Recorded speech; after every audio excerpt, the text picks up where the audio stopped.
gotta share what Isaiah just said. Isaiah said, "Let's keep CJ, not any of the others." Whoa! Bro, Look, you bro, get I have to. into If I character don't right show now. CJ love, who will? You know, I have to represent out here. The fans love CJ. What are you talking Everybody about? loves CJ. Yeah. What's the problem? It's nothing but love for Ooh, CJ. I'm trying to pretend, so we're gonna talk about CJ. Shut the hell up, man. Welcome everybody to sorry, Towers man. and Gods. We're here with episode 67. I'm joined by the amazing cast. We have Isaiah as all the Khun Jeong Saes. Okay, hold on. Ready? Yeah. Hello. Yo. Okay. We're doing this. Okay. Nice and beautiful. Oscar worthy. Yeah. So get this man an Oscar. Get this man an Oscar. Oh, we're here. We're here. We have Milios as Brack Bronson. As I left the cave, I took a look left, I took a look right, and then I saw the most peculiar thing. A chicken crossing the road. Quite odd indeed. Okay. Woo! We're happy to have you, Milios. Jerry's wouldn't have understood that, but you know. It's true. It's true. Probably Laura either. We have Sun Woo as Lopobio Woo. Thank you. Yes. Finally got it right. Okay, bro. okay. We learned. No, Jerry's doesn't understand that joke. But yeah, I've become aware that nobody knows this, so I'm just gonna let this be known. This is canon. Woo has not drank alcohol in 7 years. Whoa. Okay. Add it to Aki the made up wiki, for that, folks. don't worry. Yeah. For sure. I don't like that for you. Yeah. It's not great. It's fine. It's not great. But we have Hannah as Ha Eden. Hello, everybody. Welcome to the stream. I totally wasn't talking like an old Brooklyn woman earlier, but Yeah. it's fine. Can we expect Eden to be talking like that this episode? Absolutely. We're going to talk like this the whole time. I was Nice. brought in by the Syndicate. I'm their bodyguard now. They took me from the Duke of Bones. Totally 100% canon. I'm rolling my eyes behind my non-camera. Okay. Thank you for the clarification. I'm You're excited. welcome. I'm excited. And we have Other Joe as Damien Frog. Hello, I'm Mother Joe, and I sell propane and propane accessories. I tell you what. mumble enough, You're not allowed to but I'll give you an 8 out of advertise 10. on my 8 out of channel. 10. Sorry, bro. Ooh. Yeah. Oh, sorry about that. I might get No, busted. wait. That's Twitch. Oh, you're right. My bad. Yeah. I forgot. You're Wrong safe platform. over here. You're safe over here. Yeah, you're right. It's true. No, but we're here, and welcome to the stream. If you're new, this is D&D with Tower of God. That's all it is, and you're welcome to stick around and see if you like it. But we see a lot of familiar names in the chat, and with a ton of super chats as well that I'm going to read off here. Dart Angel, thank you for renewing your membership, and the Caddic Sage, thank you for renewing your membership, and then VGTQ2F for becoming a Towers and Gods fan. Appreciate you guys. Enjoy the emojis. Dart Angel had a couple super chats here. To whom it may concern, if you are not a member, please tap the membership tab to allow gifted memberships. Okay. During the cultured memes, I'll be playing membership roulette. Oh. Okay, Dart Angel shout out. So if you want to get a membership, make sure to allow gifted memberships. Appreciate that. And then remember, Dr. Bonehead is the true villain of the series. Okay. Long live the Crash Council. The Council is the only true counterbalance to Joe's emotional uplifts and knockdowns. Also, where is Bug? See, I was kind of like understanding the first parts, but the ending, I think you kind of lost me. Ask for that. Yeah, bro. The true disgust in your voice. And then finally, to find the settings to allow, it's in the money icon on the right, next to the text box in chat. Hope that helps. Appreciate you, Dart Angel. Thank you so much. And then Master Gold, a brand new 2D Sonic game, Sonic Superstars, has been announced. The game will come to all platforms fall 2023. All right, how much do they pay you? That shit actually looks fire. Wow, I didn't see it. Sure. For all the Sonic hype that he's been pushing, that looks good. Okay. I will give him that. I didn't take a look. Not wrong. You're right, Master Gold. That one, yeah. Really? That one, yeah. Oh my God, this is like revolutionary. Wow. But just that one. Okay. Just, Thank you. Thank you. That's fine. All right, cool. Matt the Third had a couple of super chats. Much excite for the Sonic Superstars game. So, okay, there we go. And then weekly Star Wars trivia time. Thankfully, there are no questions about armadillos this week. Appreciate that. According to Yoda, there are always how many Sith Lords? No more, no less. Bonus points for why that is. What is? There's Joe, you know this. Come Yeah, on. he said I know explain this. your answer, bro. All right, go ahead. 1. What? My God. Oh. Always 2 there are. No more. Always 2? Why? What? Yeah. The master and the master student? and an Master and apprentice. One to hold That's the so power. dumb. One to No. trilogy pretty much Okay, threw that in the okay. trash. I'm going to counter The new that. trilogy doesn't exist. I'm going to Malia. counter that with the old trilogy. Doesn't Darth Vader Bro. kill the Emperor? Spoilers. Darth Vader Yes, and that's the the Emperor. He was his apprentice the whole time. But then Yeah, he's Darth dead. Vader He's was always the dead. Emperor. He's dead, That's so the there's only point. one. That's what And this Darth Darth Vader was Vader- never the master. But there's only That's the running joke of Star Wars. He was never a master, even as a Sith. Bro. Never a so there was master. only. He was never a Oh my master. god. Okay, If he fine. wasn't a Jedi master, I mean, technically, if you count Ahsoka, but it doesn't really Guys are count. nerds. There's- Nerds. I'm just kidding. No, wait, but hold on. But if he, There was a whole scene, Joe, where he's like, "So I'm on the Sith Council then, right?" And Palpatine's like, "Ooh, not quite right yet." Ooh." Stop it, other I forgot that scene. I forgot about that scene. Well, You are incorrect. there we go. Captain Save a Hobo, thank you for renewing your membership. 13 months, shout out. And then Black Reaper says, in the generous $50 super chat, thank you so much, Black Reaper. Can we please keep CJ? He's Damien's new bestie and he's hot. Oh. I see where your priorities With his lie. hair down. I mean, that's a sound argument, personally. I don't understand. No. Y'all are, hold on. Y'all are just missing Victor. This is what this Ooh, is. is that what this is? This That is might be Victor I what with think you Hannah's all. right.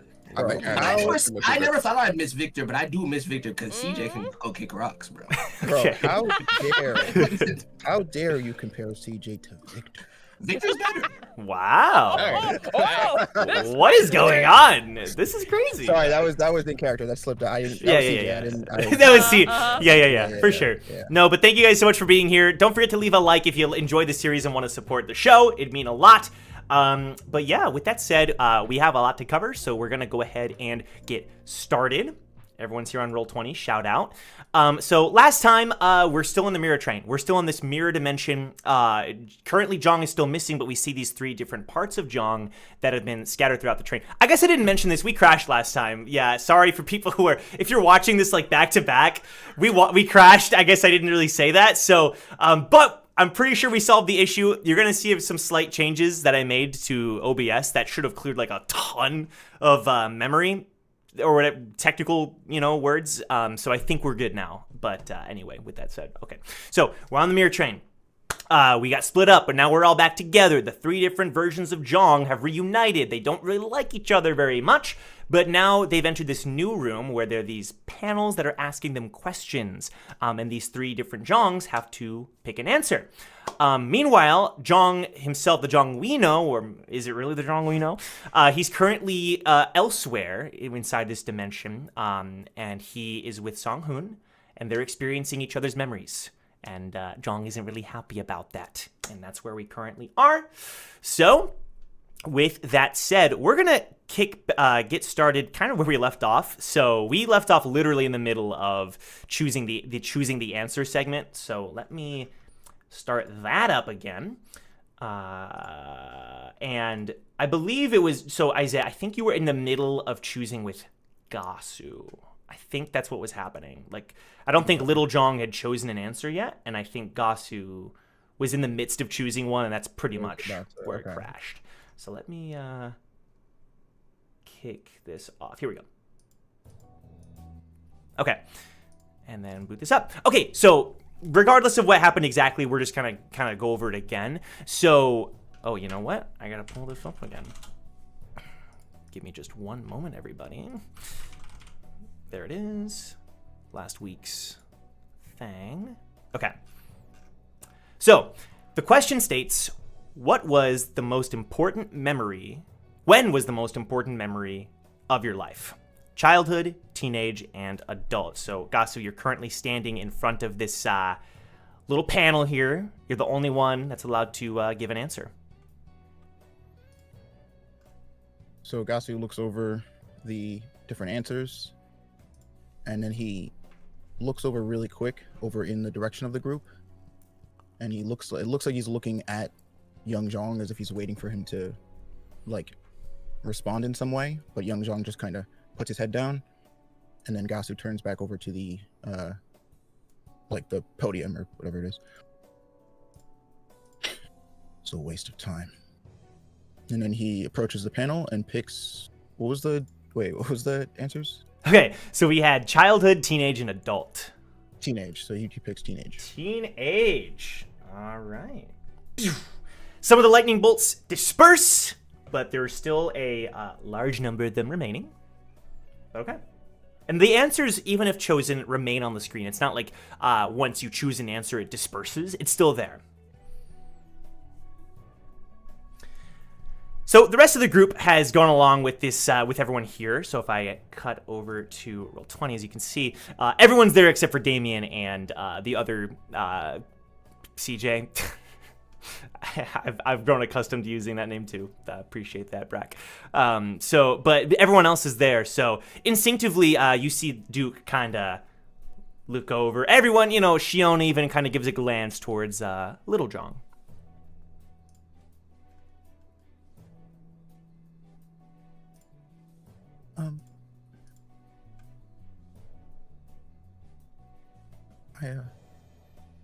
I guess I should answer it too. Shion speaks up. You really don't have to. We don't want to force you, but it didn't hurt you last time, right?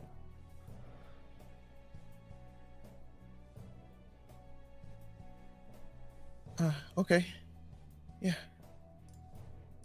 And he kind of nervously turns over and starts walking towards the podium. And when he walks over to the podium, he gets next to Gasu. And he looks up at Gasu, and Gasu looks at him again for a minute, as if he's expecting him to do something. And then Gasu just kind of scoffs and steps to the side. So, Zhong's gonna walk up. Okay. And go up to the podium. Perfect. Same question is posed. Most important memory of your life: childhood, teenage, adult. Shion just looks over at you, Eden. The hell's the point of even asking him? I don't know. It's the mirror train doing whatever it does. And then Little Zhong picks childhood.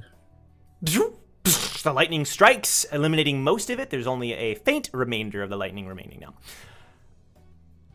But it's still not letting you proceed. There is still lightning remaining that will not let anyone pass.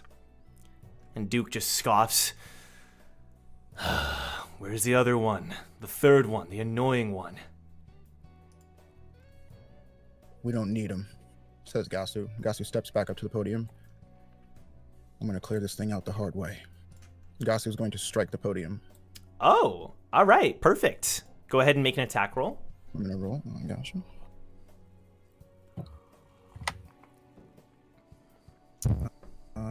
Oh my god, look at me, totally prepared. Definitely had my character sheet up. What? Hell yeah, dude. Crazy. I'm so prepared, it's crazy. Okay, 14.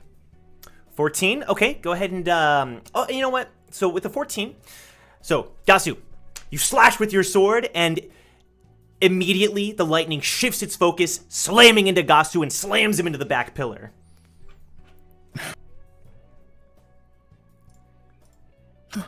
Are you okay? And Little Zhong runs over to Gasu. Fine. Hugo, steps over, next to the Little Zhong.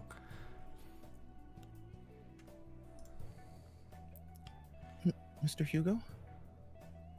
He's, looking at Gasu. Completely, Hugo as someone who has no idea what this represents as far as Zhong goes. He's, very wary whenever the Little Zhong is close to him. But then he kind of looks over at the Little Zhong as if realizing what he's doing, and he kind of just takes a couple steps backwards. Gasu stands up very quickly and kind of just brushes himself off and walks past the kid. It's gonna be harder than I thought. Do we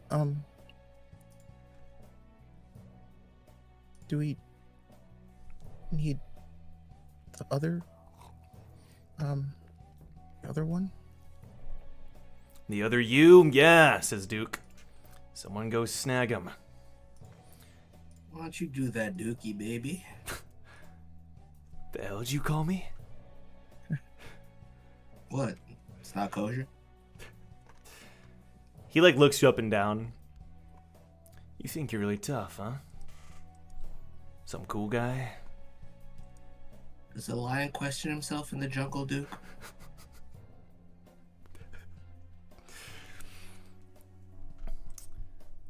I don't know. you can tell he tries to think of something. Our but- word stun has been summoned. He doesn't really have anything to He's say. like, no, to that. damn, he is spitting facts though. Wait a minute. Eden is gonna push past the testosterone and walk towards. Okay. Good. Fair enough. Damn, you hear that, CJ? Holy. On the other side of the room. Oh my god. Okay, so Eden, do you make your way towards the other side with everybody Yeah. else? Okay. Cool. So yeah, you see that the other Jong and Damien, they answered one, but Jong, you're just kind of remaining within the lightning. Yeah. Okay. Oh man. Is your side clearing? You know what? No luck. I hate to say it, but I think this is gonna be a 3-man job. Or I guess technically it's a 1-man job because we're all the same person. At least on paper. Well, they've got 2 of the 3 questions allotted for on the other side, so they probably need your input as well. Well, I thought you'd never ask, Eden. Damien, shall we rejoin the rest of the group? Oh, yes. Yes, shall we? After you. Yeah. No problem. Okay, excellent. So as you make your way back, Eden, you notice that Hans kind of walks over to you. Hey, long time no see. You doing okay? Yeah, you're good? Yeah, it was a little scary. Brack is his name, right? Mm-hmm. That guy can be kind of intimidating. Yeah, he crushed my windpipe a little while ago. No big deal. Crushed your windpipe. Aki, come on. You She serious? like pulls down the collar of her jacket and shows the damage. I thought you guys were teammates. You know, stuff. It's fine. Shit. Well, look, I'm not much of a healer myself, but if you ever need something, let me know. Yeah, same to you, Hans. He nods. Okay, you all make your way back. Damien and the other Jong in tow. Finally, it took you so long. Oh, calm down, Duke of Lame. We're right here. That wasn't even clever. Really? That's the best you've got? Duke of Lame. This is like out of his chair. Just, That's I all? can't take you Really? when you're giggling in the background, Joe. Stop, shut up. Stop, man. Stop. Not even funny. Okay, let's move on, please. Can we all just stop having... Can we just stop having a membership measuring contest? Oh, is that what you were trying to do, Duke? I was just gonna go into the. No, that's podium what you were section. trying to insinuate. Go to the podium. She like shoves him forward. Okay, jeez. What's up, her butt? And he walks up over to the podium. Yep. Walks right up past Gasu. Blondie, did you miss me? Gasu just turns his head away. Oh, that's sweet. Walks right up to the podium. The Okay. childhood, teenage, adult. Oh, I'm not surprised you two picked the 2 boring answers. Clearly, it's adulthood. And he taps the last answer. One final lightning strike splits the panel into pieces, allowing you to proceed. And now the door is open, shall we? Let us press onward. That's the spirit. Lonnie, can I ask something? Yes, random girl. What is it? She like looks over at you as if not expecting you to have answered that. So, is this a test? In a way, yes. If so, there has to be a correct answer, right? Are you three intentionally choosing different answers, or is that the only way to pass? And if so, will it punish you for choosing an answer that you don't genuinely believe? So you think the mirror train is testing us? I have no idea. Like I said, new to this, extremely new to this, but that's just my take on it.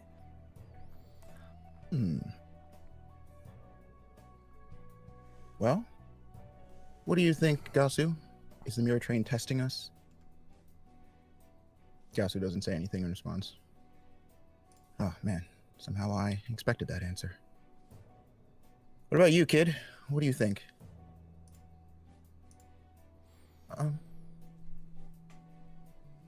Maybe? I don't know.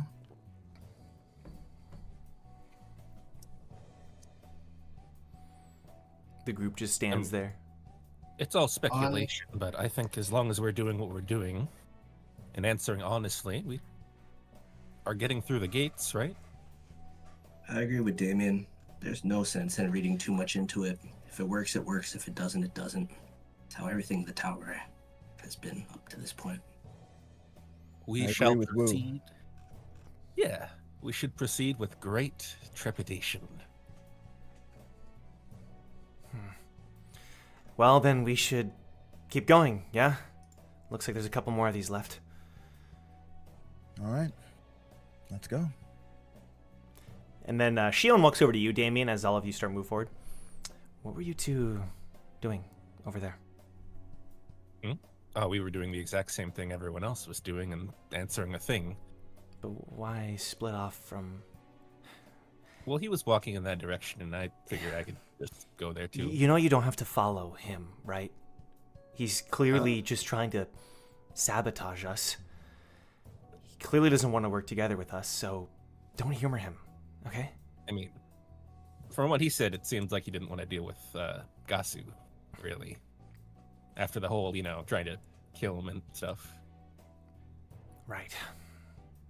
What's your take on this? What's going on with Jeong? Well, I'm not really sure. Well, we're getting a whole lot of the past and some of the present. I mean, your guess is as good as mine, Shion. I mean, she looks over at the three of them. Are they really Jeong or just something the mirror train made up? I mean, if I had to guess, it's some facet of Jeong, right? It's not exactly Jeong, like Brack was saying, but it's some form of Jeong that is still part of him. So maybe as much as you dislike CJ, there's still a bit of CJ in the Jeong that we know. That's... She stops herself. Like what? You really haven't seen it, have you? You can tell she, is thinking of something but doesn't want to say it out loud. Well, that's just, I don't really know what I'm talking about. It's just a theory, of course. Wu puts his hands around both of their shoulders. Speculating about this right now is a waste of time. Save our energy for later and keep moving, huh? Fine. Of course, if you have any questions, I am happy to answer them. As you know, Damien, as Damien Frog, I am a great educator of people in empathy. She gives you a weird look. Many things. Yeah, right. Empathy. Sure. Can't teach her to dance, though. The group starts to move forward. I assume CJ is like with the group now, cooperating. Yeah, and he's actually like kind of doing his best to like be at the front, and he's kind of, Oh, okay. trying to be like the one leading the group. Oh, okay. Sure. Fair enough. I'm just kind of getting everybody over there for now. No particular order. I So. want to say that Wu is attempting to trip CJ at every given opportunity. Okay. All right. Sure. Using like your foot. Staff. Using your staff. Okay. So yeah, give me an attack roll, and then CJ, give me a dex save. Okay. Nat 20, baby. Ooh. Ooh. Yeah, that's what was it, Dex? Yeah. That's a 19. You got me. So yeah. Go ahead, Wu. Describe it. As he's leading the front of the pack, Wu just kind of extends the staff right below his left foot. So the next step that he takes, he falls flat on his face. And when he falls, he like hits the ground, and he's quiet for a second before he rolls over, and you just hear him like wailing. Ah! Oh! Oh no! And then you see Wu and Iwazar just whistling. And he gives him like a little underhanded like high five to Iwazar. Okay. Sure. Oh, That's how it it's feels done, like buddy. That's how it's done. feels like I was tripped. By a No, I clearly saw a little stone in your path. You weren't watching where you were going. Oh, I don't know if I'm gonna recover from this. Damn. That might be it, guys. Your face still looks good, bro. That's really Don't all worry it about takes, huh? And then when you say that, Woo, he looks up. Oh, you think so? Really? I mean, I don't Yeah, think it's too hard. sure. All right. You see the shit Duke of Bones.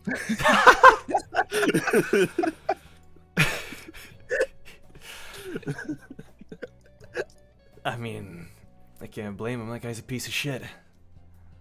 What? Whoa! Whoa!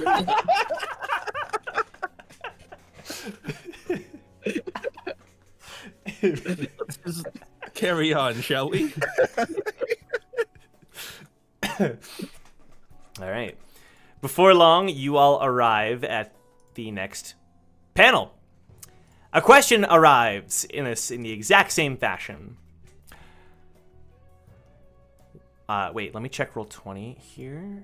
Okay, yes. The question is... Oh, you know what? Yeah. The question is, what would you wish to tell a younger version of yourself? You can do this on your own. Say, I love you to her one last time. Loosen up and enjoy yourself. And I'll put it in the Discord. Then CJ walks up to the panel.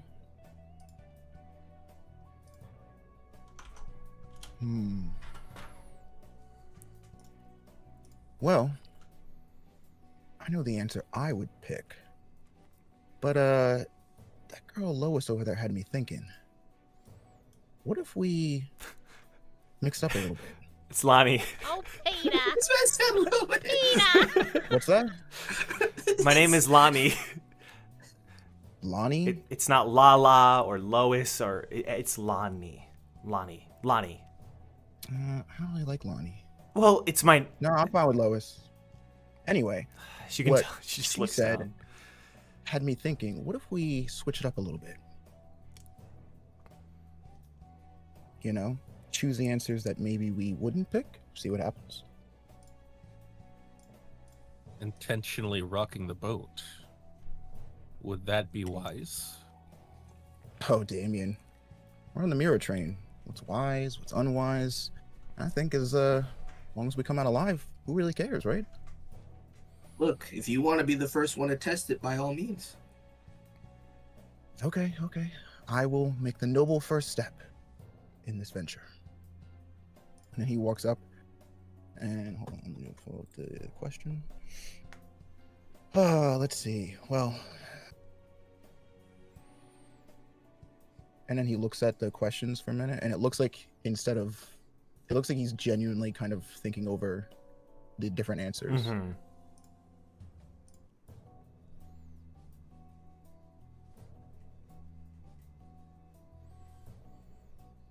I'll pick, you can do this on your own. The answer goes through. Okay, look at that.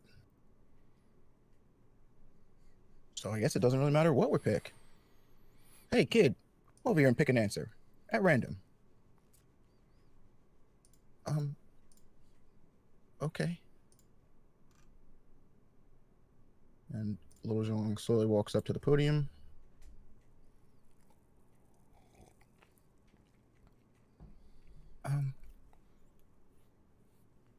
And he's going to choose loosen up and enjoy yourself. Okay. It goes through. The lightning disperses. One answer remaining. Or one more answerer remaining. 3 answers remaining. And CJ kind of like tilts his body looking over the Gasu. Come on. There's one left.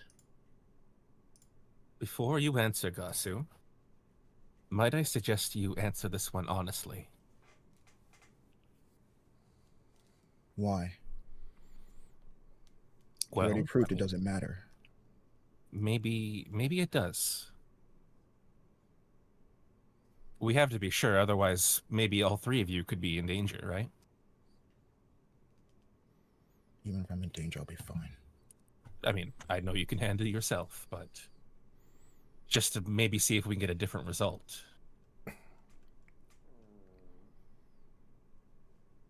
Fine, whatever. Good Gasu man. walks up to the podium. All right. And then he chooses, so he's gonna choose the answer he would have chosen, which was you can do this on your own. Okay. So just to clarify, Gasu chose that. That was also, and then yeah, Little he Jong chose chose the same the one. have fun. Or Yeah. Same one as CJ. All right. CJ and Gasu chose the same answer. Cool. 2 A's, 1 C. Thanks, Hannah. The lightning splits the stone apart, allowing you to proceed. CJ, son of a bitch, it doesn't matter.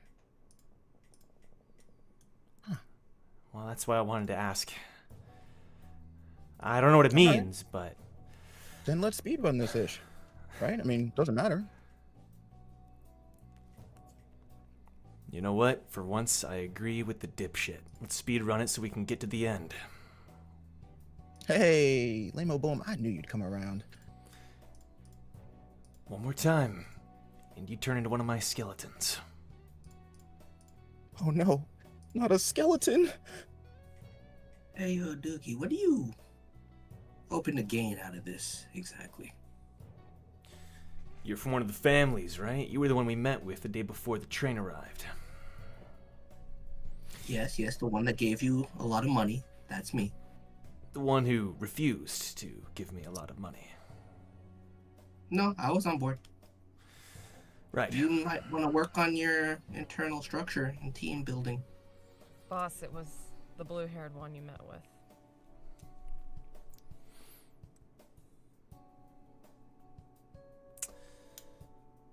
Right. But You you... didn't answer my question, though. No, but you were the one. Aki, you told me about this one. Yeah. Only good things, I hope. Just said you were from a family.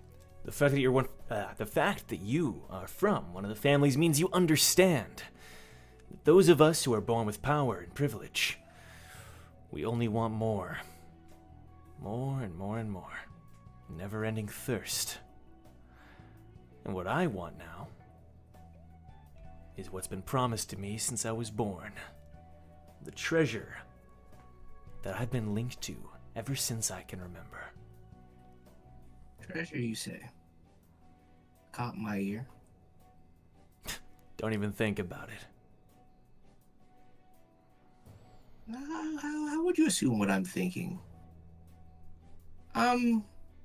More so thinking more of a partnership. I help you get what you want. You give me a cut. We call it a day. A temporary member of the Band of Bones. No. Let's call it an associate or an affiliate or something like arm's length away. I from don't. your very bad. I'm afraid I don't exactly deal in mutual partnerships. If someone wishes to serve under me, like your friend Aki here, that's a different story. Let's revisit this Every conversation time, later. fine by me, but every time I've made a mutual agreement with somebody, steamy back on the 35th, didn't turn out so well for the other person, if you get what I'm saying. I'm built better than you think. She kind of tips his head like, nah. The group of you arrive at the final panel.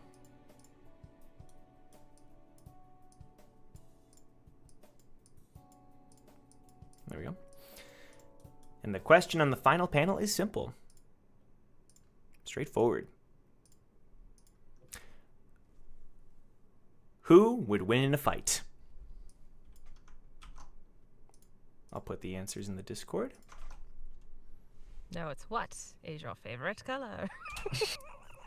That was, close to one of the other answers that you guys skipped. Spaghetti tacos. One of them, yeah.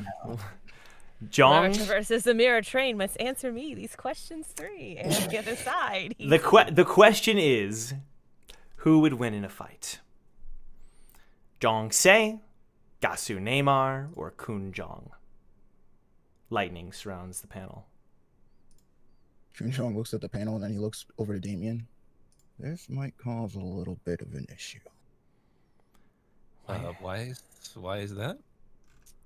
Well, okay, so like there's 3 answers and one of them's obviously right, but like I feel like some of the other people, and he like does a very not so subtle nod over in Gasu's direction, might disagree.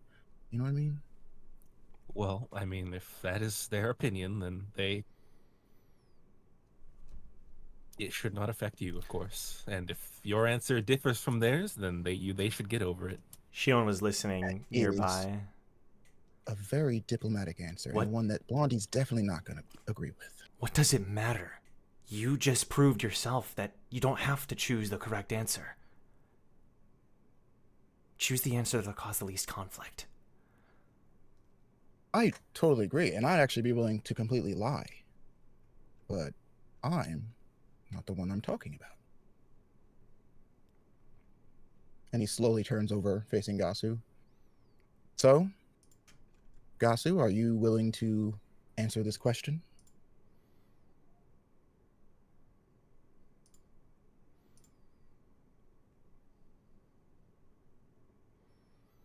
You really like hearing yourself talk, don't you?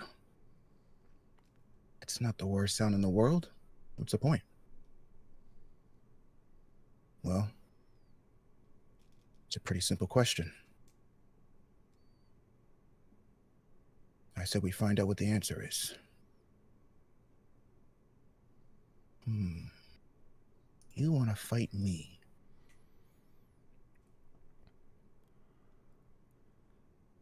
Wait, whoa. Ryobe speaks up. We're not... You guys aren't fighting. That means the kid fights. No. Ryobe, shh. Who the hell is this guy? My name is Ryobe. I'm a member of the band. I'm a member of the Band of Bones. You heard it first, guys. He said, Dookie, your bones are cooked. He ignores you.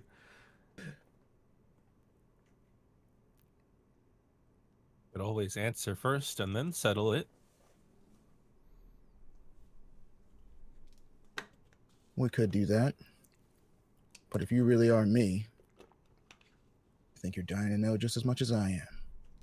What will happen when I finally shut you up? Ooh. That is quite an intimidating threat. And if I was threatened, I might be taken aback by that. However,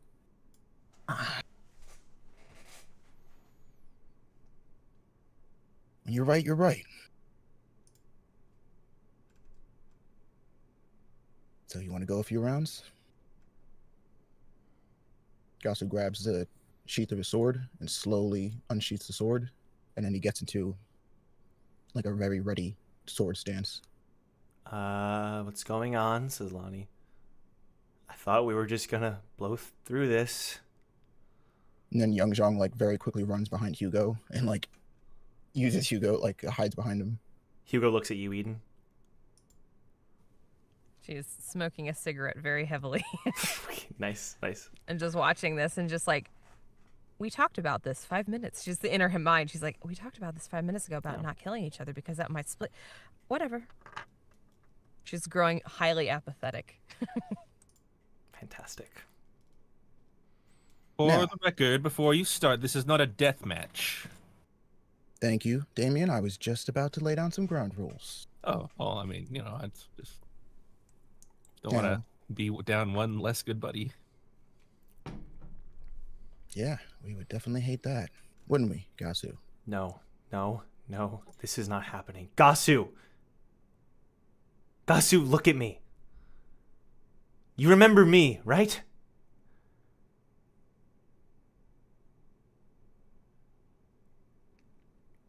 Stay out of this, Shion. Shion's like looking around. This is not the place. And she looks at you, Woo. Woo! Can't you say something to him? Not as his heart is now. Fuck that! You knew each other from the floor of tests, right? So did you? Are your words getting through to him?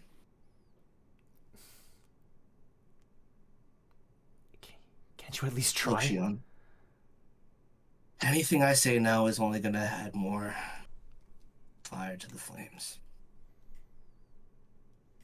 He's got to work this out himself. I understand that you care a lot, but there's really no place for us here. Hey, Brack.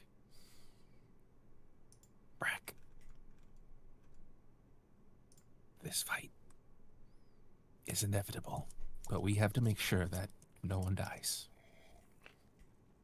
Brack is on top of it. Excellent. I'll back you up. But let's say hypothetically, Mm-hmm. PJ stabs CJ. What do we do there? The dagger's already in. The knife's already cut. There's nothing left that we can do. We just Well, gotta let him rot. As far as I know, CJ is probably capable of mending himself. Okay. Besides, I'm pretty sure that CJ is probably just about as strong as Gasu is.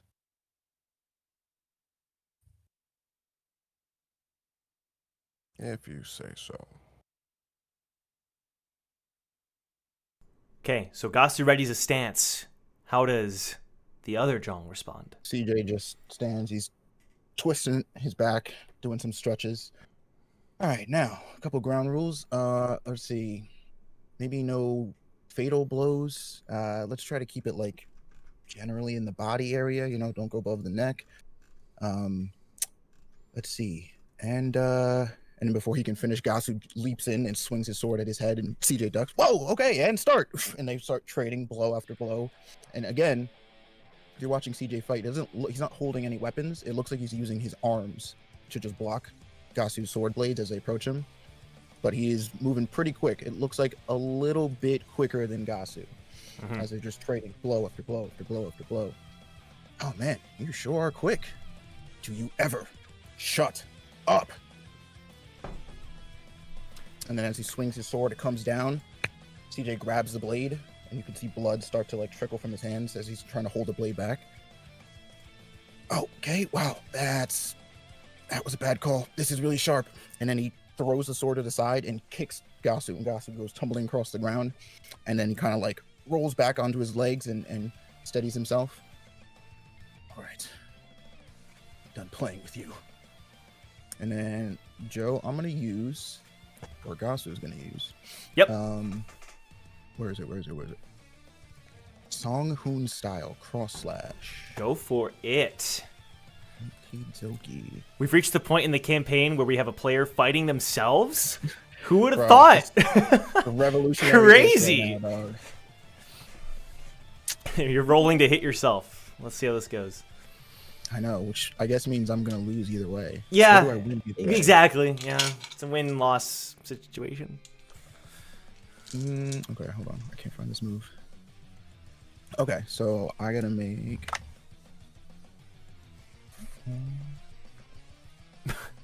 Okay. Taking PvP to a Roll whole this- new level. the save against yourself. Yeah, yeah. Bro. Woo, let's see what this is. Okay. What's Okay, up? so that's What a we got? 4. So that's a failing, Yep. and not a saving throw. So Yep. that means I get to do Y. It's the amount of TP. It's like the chosen TP divided by 2. Yep. Right? That's how many slashes. Okay, so we'll do 6 divided by 2, which is 3. So he's gonna do. So Gasu, as he's swinging, he's like his body is just moving faster and faster, and he slashes Yep. Khun Jeong 3 different times, all like coming Yeah. up on his stomach and chest. Okay. Damn it! All right, not bad, Blondie, not bad. You're a disgrace. Melody could see you now. What did you just say? You heard me. You are everything that she never wanted you to be.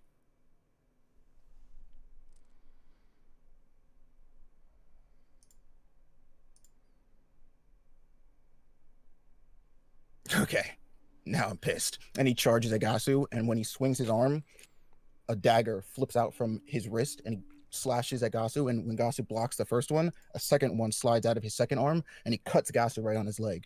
And Gasu jumps back, trying to keep his distance. How does Lil Jong respond to that? He looks terrified. He's like watching from behind Hugo, but he's like barely, he's got like one eye, like kind of looking at. He's just Okay. he's trying not to get involved or try, he's Yeah. trying not to be associated with. So as they continue to trade blows, and as the battle continues to grow more and more personal, and they're getting angrier and angrier, all of you in the room, you start to feel this presence. You start to feel as though the room itself might be kind of taking issue with what's going on, when suddenly lightning strikes from the ceiling, and all 3 Khuns, it lands on all 3 of them. And they get brought up into the air, and now suddenly, CJ, Gasu, Little Jong, they're all flying through the air. The lightning like carrying them dozens of feet into the air before flinging them past the panel that you were supposed to cross, slamming all 3 of them into the ground. Wait, so flinging past the door that we were trying to cross? That's right. Oh, All 3 Jongs flying into this open arena surrounding them. And the lightning disperses as the 3 of them are now lying on the ground.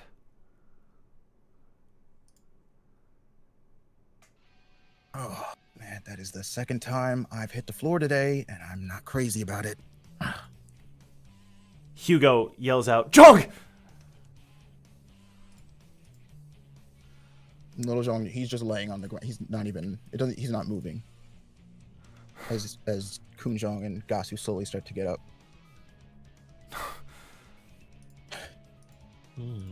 What's happening?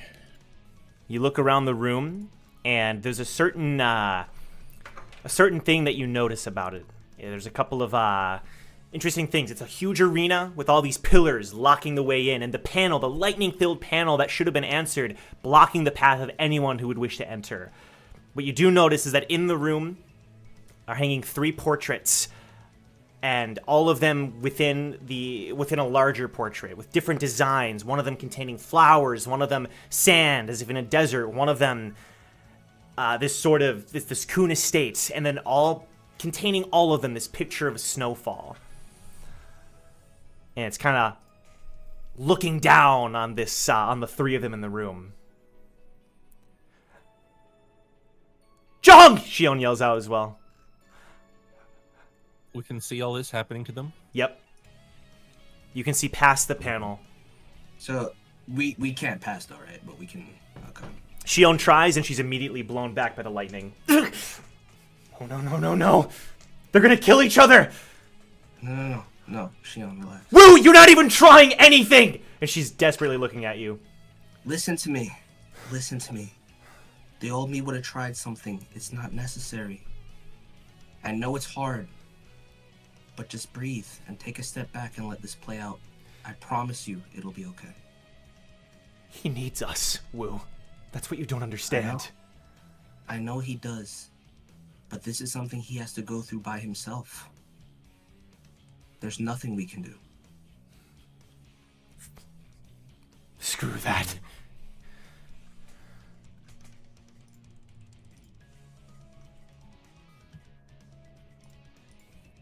What do the two other Jongs, the Jong and the Gasu, what do they do once they're in this new area? So Khun Jeong starts looking around the arena.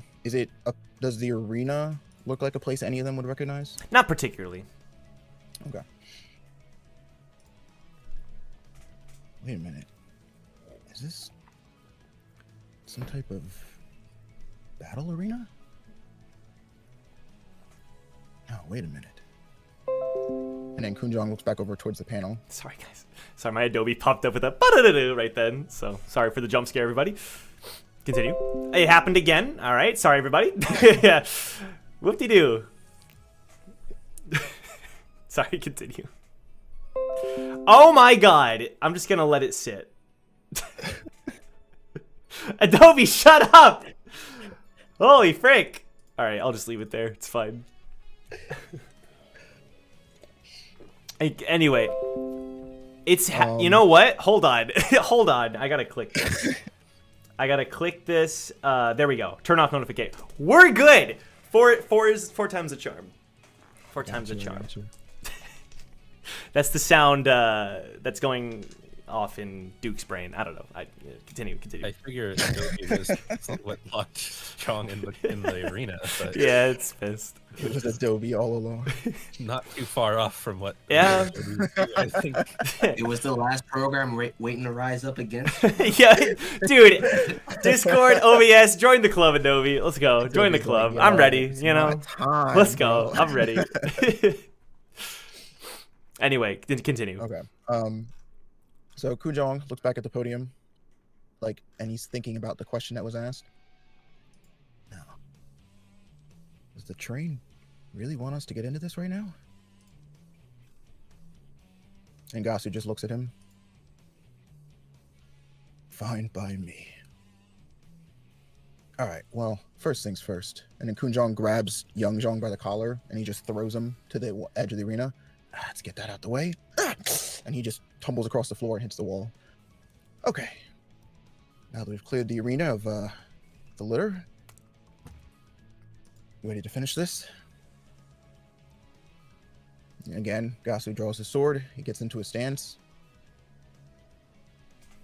Oh yeah, what was it you were saying before that whole lightning thing happened? And then Gasu takes off and charges. He starts running at Khun Jeong. I think you were saying something about melody. And when he goes to swing his sword down, CJ ducks at the last second and then just jumps up and he kicks Gasu right in the face, and Gasu hits the ground immediately. How dare you tell me what Melody thought of me? Have you looked in a mirror lately? You're pathetic. Everything about you is pathetic. You think you're strong? You think you're brave, right? All those missions you've taken, all the things you've done. Let me tell you who you are, Gasu Neymar. You are nothing but a coward. You can't even call yourself by your real name. Or did you forget? And he grabs Gasu by the hair and pulls his head to make him look up at him. You are me. Just a slightly lesser version of me. And as long as you think that, and he punches Gasu in the face, as long as you think that you're this wandering swordsman, and he punches Gasu in the face again, that's all you're ever going to be. Is second best. And he kicks Gasu, and Gasu goes rolling back. falling on the floor. And then at this time, Young Jong slowly starts to get up. Really quick, He's I want to looking around. interject Yeah. that when Young Jong was thrown across the room, Hugo has now walked over to you, Eden. We're heading in there, right? And how do you plan on doing that? He looks at the panel. He summons his hammer, slams it into the ground. That thing can't hold back all of us. Good luck. He like looks This at is you. what's destined to happen, then it was gonna happen regardless of what our ideas were. Listen to all of you, acting like this is okay. It's not okay. It's not, Wu. Eden, it's... I never said it was okay, Xion. But you're okay to let it happen. Like you can see Wu like gripping his staff very heavily. Not that it's okay, but sometimes forcing the issue only makes things worse. What's the It's not state like of y'all have little... ever listened to me, so you What's do the whatever state of you want. little... What? Why are we bringing up... State of Jong? Joe, sorry. No, Off the tape. Isaiah, what would you say is his state? He's like sort of just waking up, like he's just kind of coming to conscious, and he's kind of just, he looks again kind of mortified watching these two fight the way they're fighting. Okay, while this fight's going on, Brack, you want to help me out? What you need, little buddy? We're gonna get the attention of little Jong. Oh, Maybe he gonna can wait still for him. answer the question. Okay. Sure. I mean, we know that when you answer the question, it weakens the barrier a bit, right? You might be able to get through. You little small child! Hello, little small. You're the only little small child.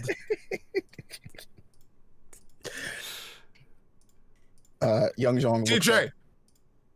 and he slowly looks over towards you, Damien. I realize that neither of us are very good with children, are we? Little small child, who is also my best buddy, but I don't think that's a... I shouldn't call you my best buddy because it would make you uncomfortable, probably. I need you to come here and listen to me.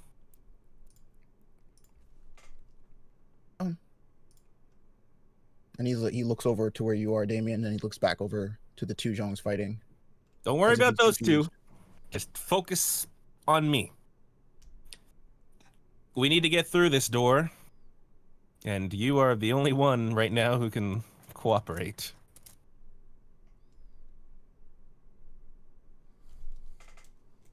He slowly gets up, and he slowly starts walking. Like, so I'm gonna say, hold on. I'm gonna say like CJ threw him this way, up against this wall here, and he slowly is starting to make his way around the arena Okay. over That's to the podium. No. All right, we'll put him here. Okay. What do I do? Well, what do you think the answer to this question is?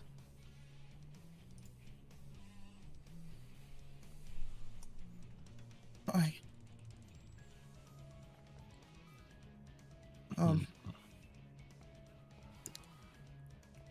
he turns back around. Honestly, Brack, I have no idea how I would answer this myself. What do you think? Think it's TJ. Yeah? Why do you say that? Because he was at his strongest before he was corrupted. The two Jongs we see over there, there are two paths that weren't of his control.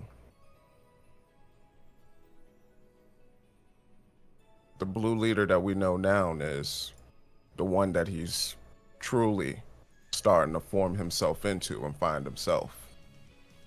So to Oh. the worst case scenario of him. So he's at his strongest right I before he see. was corrupted. So what you're saying is he's 0 right now, which means he has infinite possibilities. I I see wouldn't your go that logic. far, little frog. You see, now you're just you're thinking. I don't know what that means. It makes total sense. He's at the Sure. beginning. He is 1. Yeah. You hear all that, child? Little guy? Little best buddy, but before he was my best buddy? Stop saying that. It's, you could just say Jong, if you want. John. Feels weird saying that, but you get what we mean, right? You have potential to be even bigger and better than those ones over there who are fighting. And he turns back over, looking at the other two.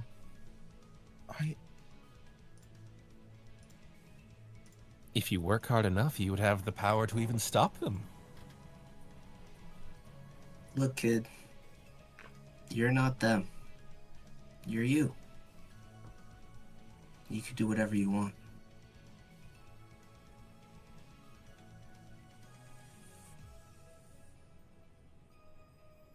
I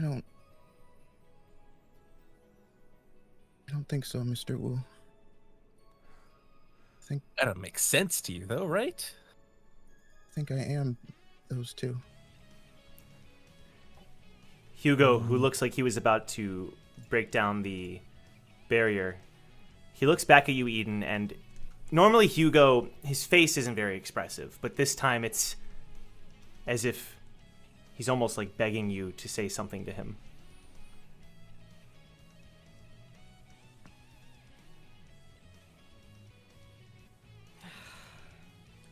She'll walk over to the barrier. Hey, buddy. Seaton?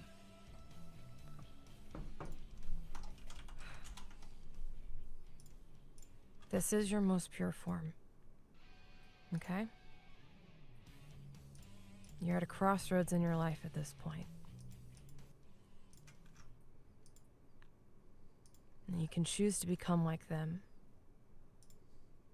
Either one. Or you can choose yourself. And escape all that. And if you make that change right now, those two paths might not happen. And if they did, you'll have a stronger foundation to work off of so they don't get that bad.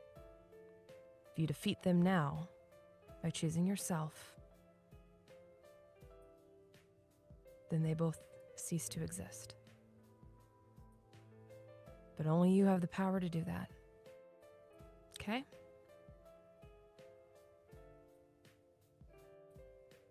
You do what you think's best, and don't let anyone make decisions for you. All right?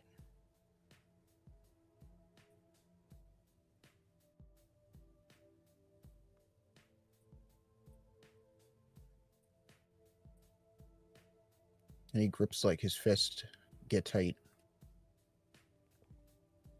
Okay.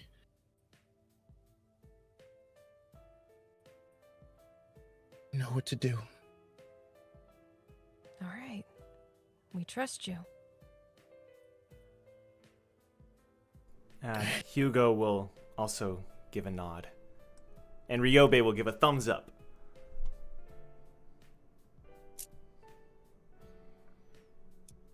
And he turns around and he starts running towards the two Zhongs. And then back over with the two Zhongs. CJ grabs one of his daggers. Now, why don't you do us a favor? And just quit. And when he goes to bring the dagger down on Gasu. Wait!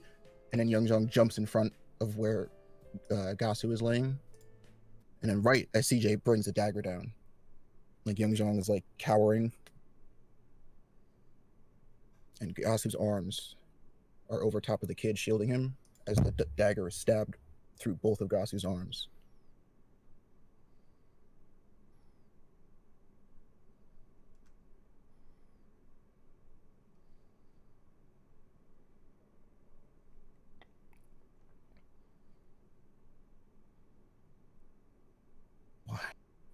Why do you constantly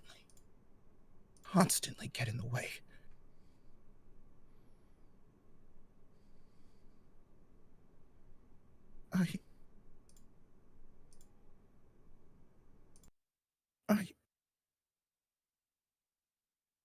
I'm sorry. You're sorry? Sorry about what? I'm sorry that I wasn't strong enough to save Mom.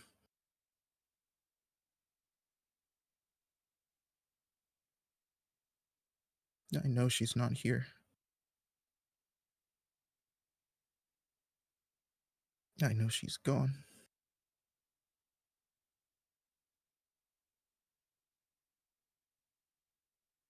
And I know that if I just had the strength to do what I had to do,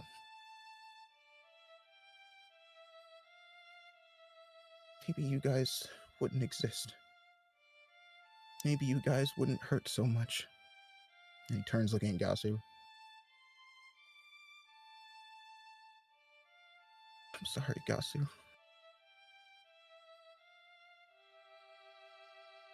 Sorry that I made you fight for me.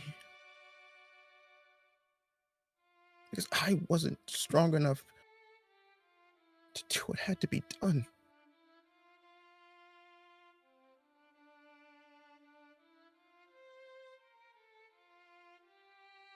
But if you remember Mom, if you love her as much as I do, and I know you do, both of you, he turns back over to Khun Jeong.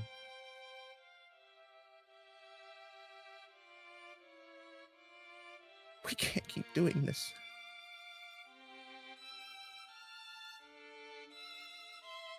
I don't know who I am. I don't know who we're supposed to be, but I have to figure it out. Together.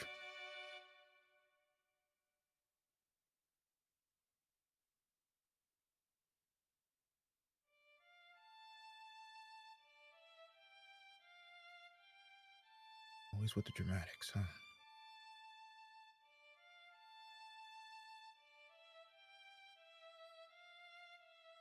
And Khun Jeong just pulls the dagger out of Gasu's arms.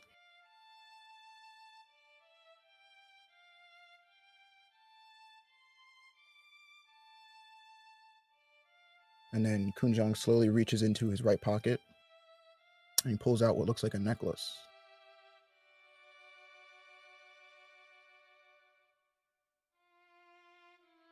Yeah, I remember, Mom.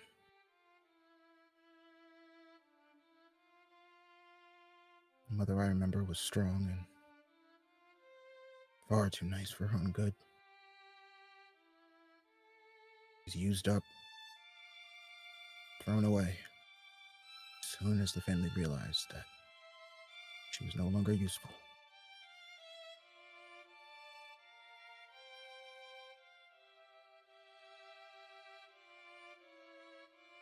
The Mom I remember is dead.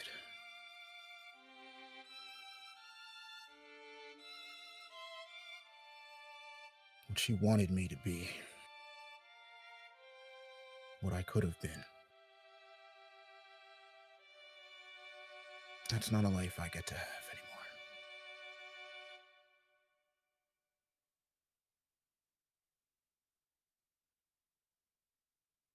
anymore. Gasu slowly gets up.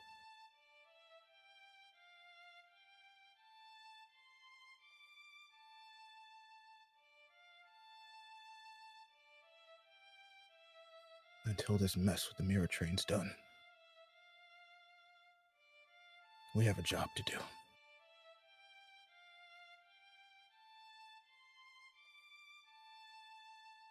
I'm willing to put this aside. If it means you can finally be done with this.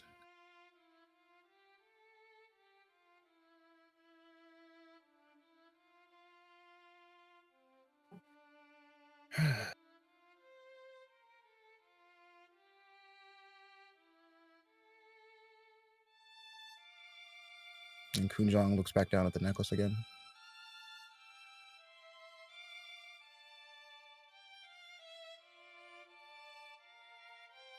Yeah. Let's go ahead and do that. And he puts the necklace back in his pocket. And he slowly starts walking over towards the podium. And Little Jeong turns to Gasu and he grabs his arm where the dagger stab was. I'm sorry, Gasu. It's fine. The way it is. And Gasu just follows after Khun Jeong.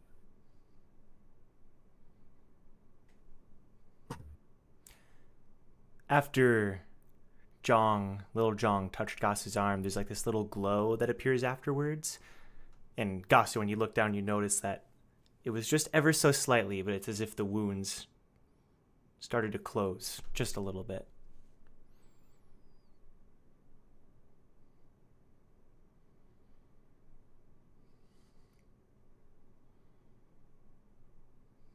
Gasu shakes his head and then he continues walking after the other two. Back to the And they podium. walk up. Yeah.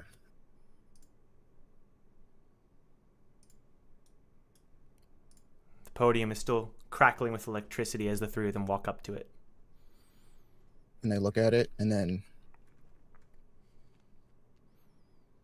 as CJ looks at the podium, he looks back at the other two, and he looks like he's about to go lift his arm up to pick an answer, but then Gasu clicks on Khun Jeong.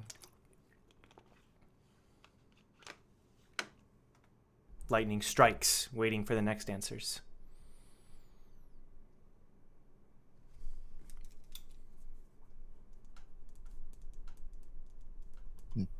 Khun Jeong kind of looks over at Gasu.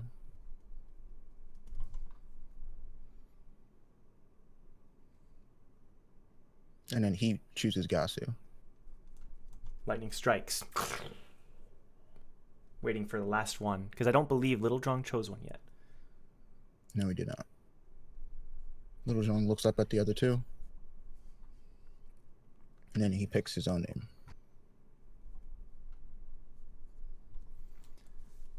The lightning strikes, blowing the pillar apart. And the steam is settling, some smoke is in the air. And Shion turns to everyone that was around her, talking to the Little Jeong. There was a reason that mirror put us in here with the three of them. I believe that. Wu, Damien, Eden, thank you. And I'm sorry for acting hysterical. And then she He smiles. puts his hand on her shoulder. I know it was hard. I get it. But that's why you're good for him. Don't beat yourself up over it. I mean, I only did it because you were so upset. What? That was really your reason? Yes. Well, thank you, Damien. And Ryobe walks over to Little Jeong. Hey, high five, dude! That was awesome!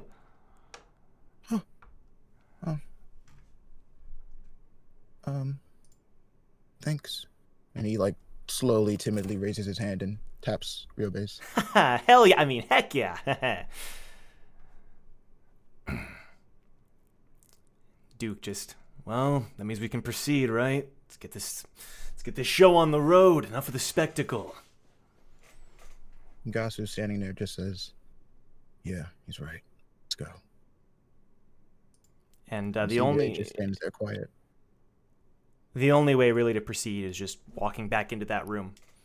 Hey, Brack. Hello, buddy. Yeah, thanks for you gave me the answer there. Oh my god, I didn't know the answer for real until you came up with the perfect response. You know, I'm Brack. I'm always right. Credit where it's due, man. I think that's a good place. You think I thought that the little Jong was the strongest?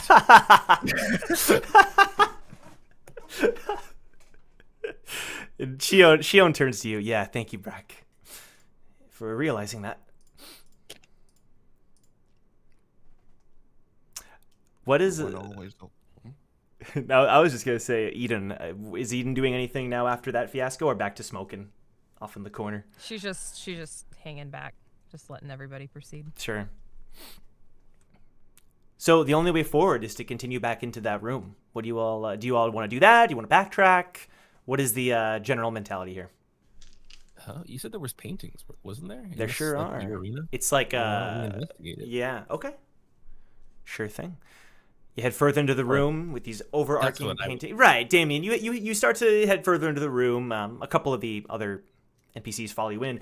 And yeah, so there's these 3 paintings. One, and it's pretty easy. Roll investigation. Frick, whatever. Just roll investigation. Oh no. I'm assuming you'll get, a decent roll, and we Asking me to roll. Hey, that's a... Oh, I thought that was a 15. It's a 5. Hey, 5. There's most certainly paintings depicting something. Paintings depicting scenery, for sure. Some kind of grainy ice cream land. Hans walks forward. That's the mansion we were in, right? Brack, that's the mansion we were in, right?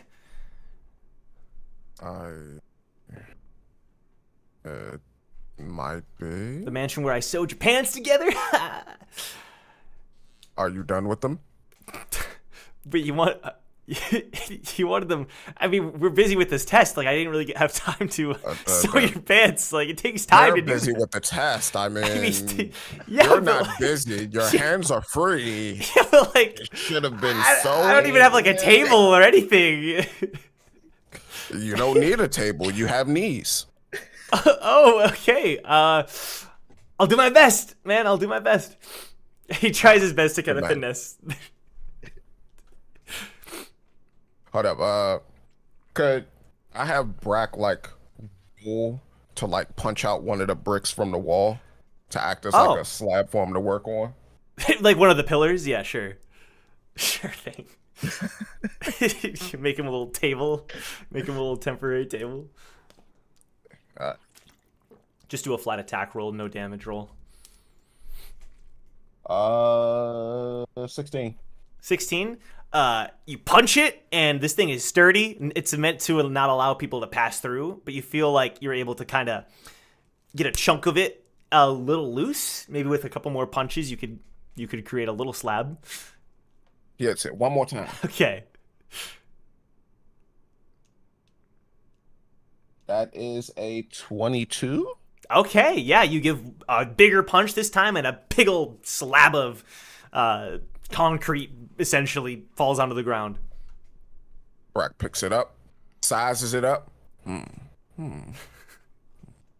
Here you go. Use this. Appreciate that. Wait, but like it's still not really a table. So how am I supposed to? We make do with what we got. Now you could either sit there and complain, or you could be resourceful. Right. I'll be resourceful. There you go. Good man. Good lad. Yeah. And then Brack turns away. Duke looks back. Are you working for him now? No, sir. Not at all. Uh-huh. Right.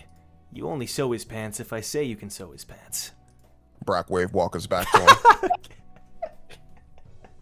To Duke? Yeah. All right. And then what do you do? Brack is just behind him, and he just leans forward a little bit. Hey, The hell?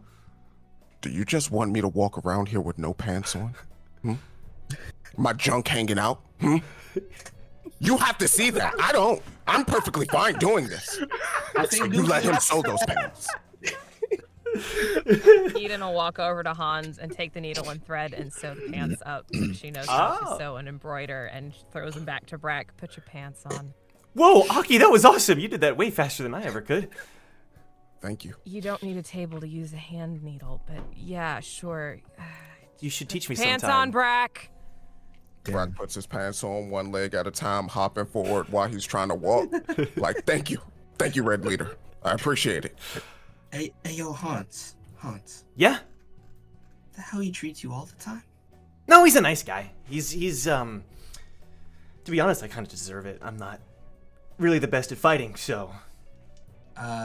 You should have more faith in yourself and don't take shit from people like that. You don't understand. The Duke looks out for us. We're his boys. And girl, points at Aki.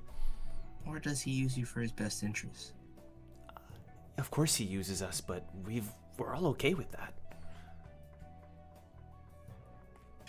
Maybe there's an aspect of this man I have yet to figure out.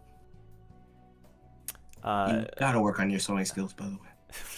And Wu just walks off. wait, could you do any better? No.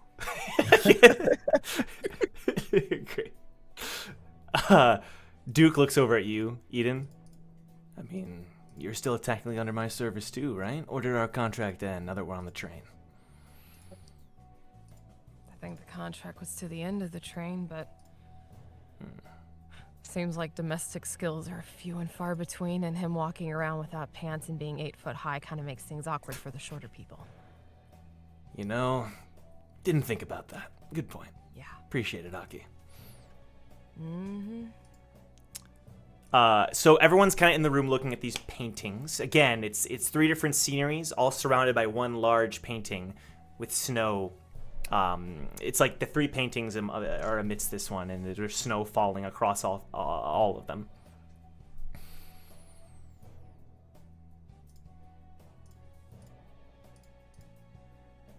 Do any of them look familiar to Eden? Roll investigation.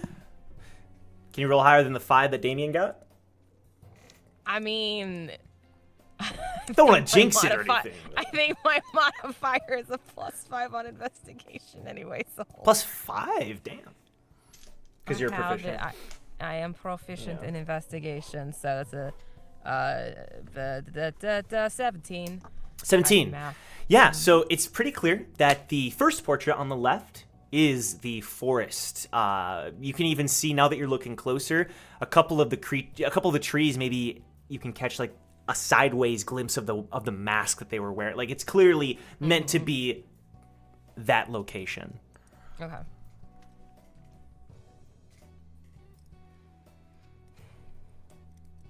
So these are where we came from. This is the one I was in.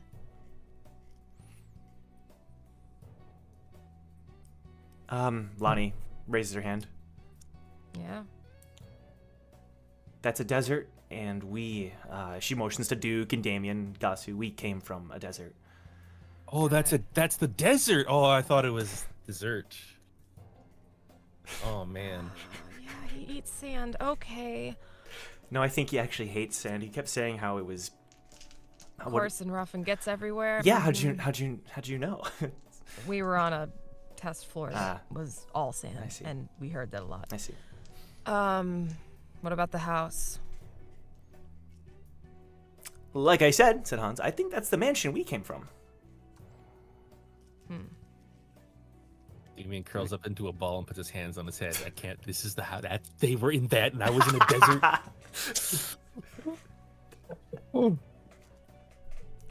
So do we have to go back?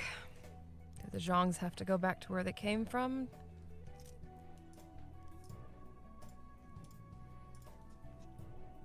I'm not sure. It feels like that'd be kind of meaningless.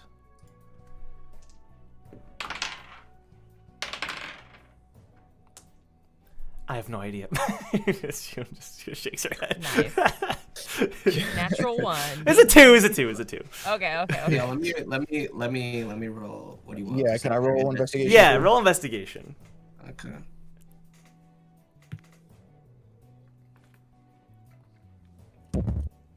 It's not terrific. That's a 13. 13. Okay. That's 12. My God, Duke rolled well too. 12. Okay.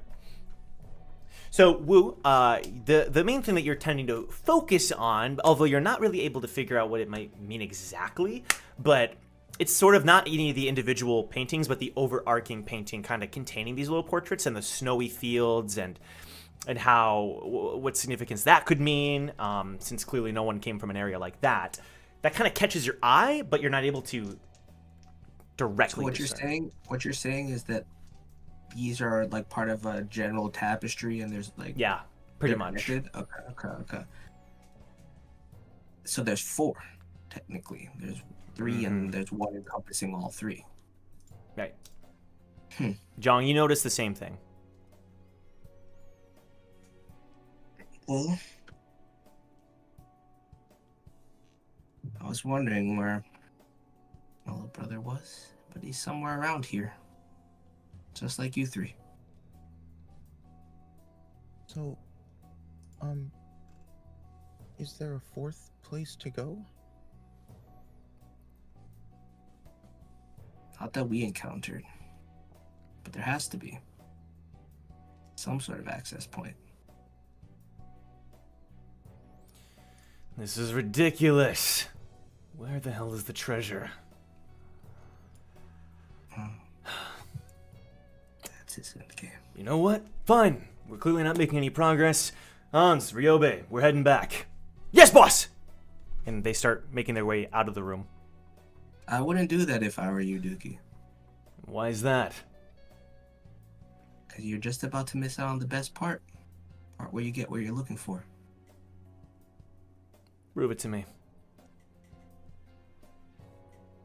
I'm not obligated to do that. Plus, if you leave, it's less hassle for me. I get 100% and you get nothing. He folds his arm.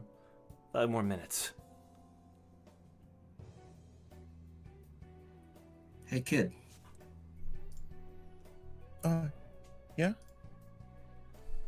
When you take a step back and look at this all together, do you feel anything?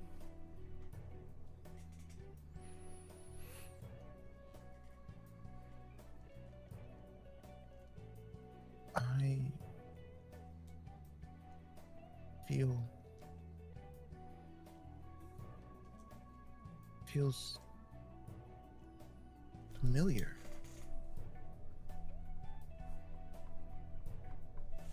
What does it make you think of when you chase that familiarity? Is it a person? Is it a place?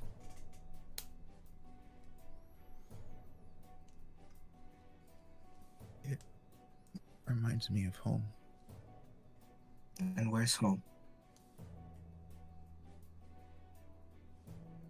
Home is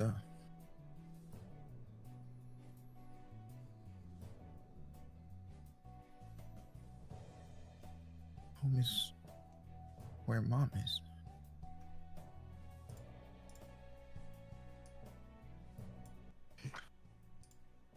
Well, you heard him. The train is capable of doing all this, then it's capable of projecting any number of things.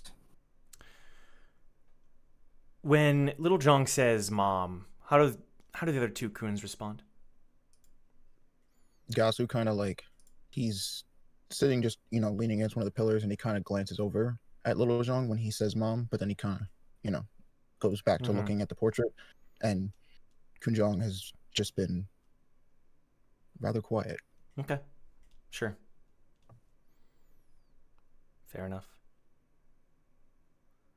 Well, for Little Jong, it feels like it is some kind of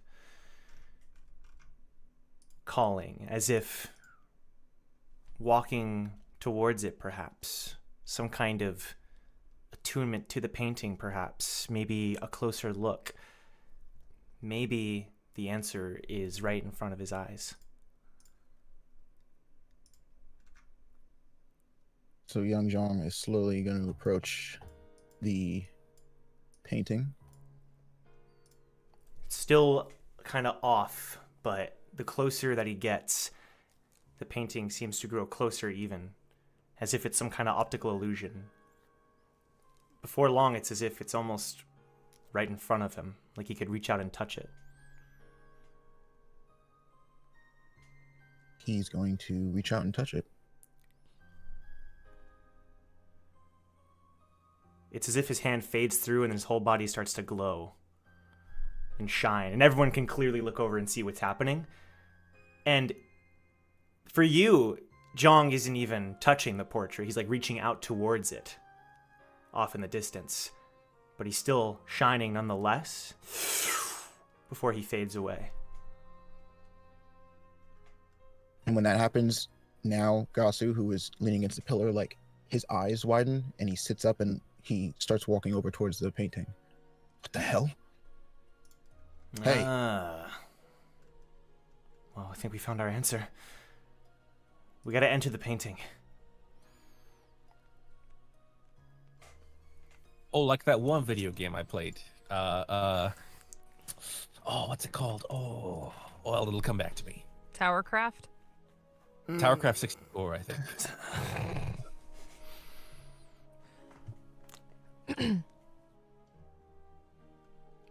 What if only they can go through? Brack, shall we commence Operation Alley-Oop?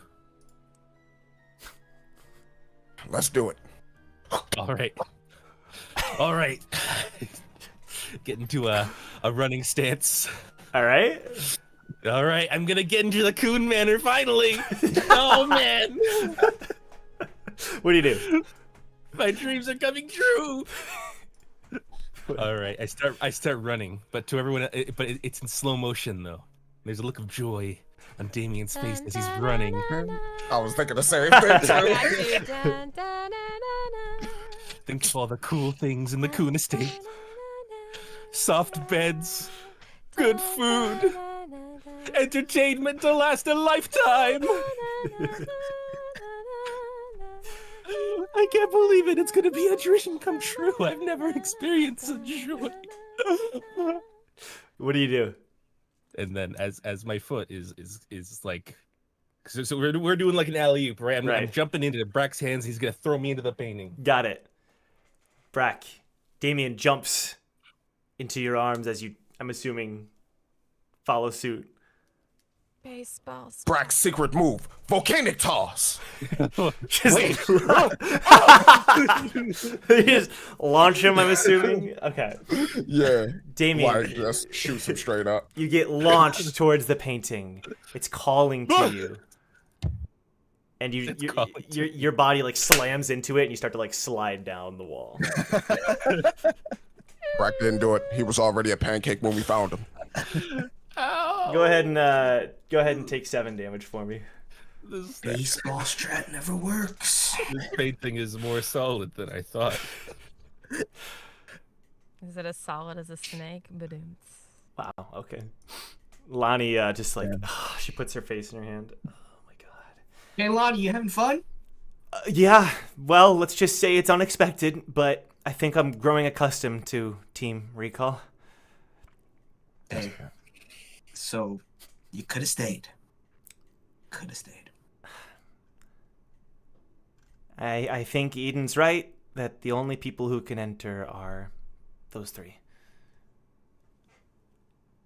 All right, then I'm going in next. Gasu starts to walk towards the paintings. You feel that same sensation.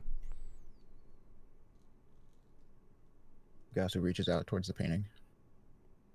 And then Khun Jeong, CJ, he starts to see Gasu glow and vanish. And he looks up, and as he watches Gasu disappear,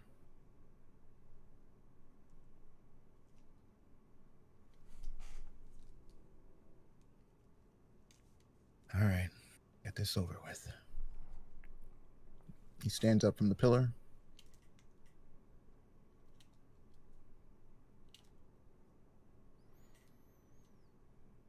Hey guys,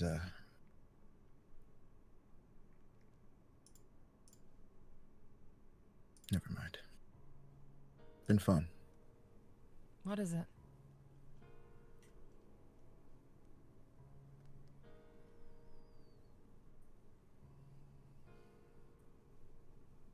I'm sure you'll figure it out. Communication is good.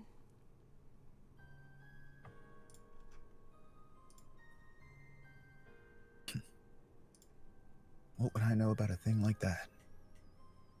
Considering you ran your mouth for the last 30 minutes or so, I think I was you're just pretty good about at to it. Thought you enjoyed talking. Well, talking and having something to say aren't necessarily the same thing. No, Well, you you stopped talked a your- lot. What do you have to say?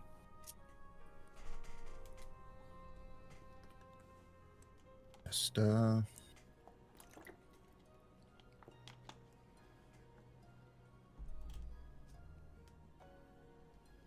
guys are idiots. All of you.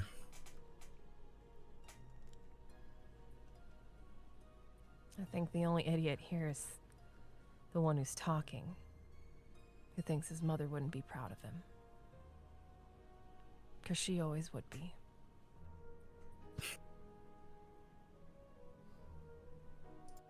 And he pulls the necklace out of his pocket again. Well, I guess we will never know.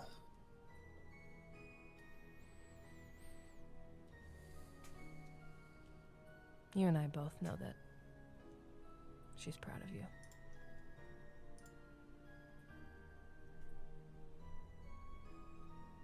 Certainly like to think so.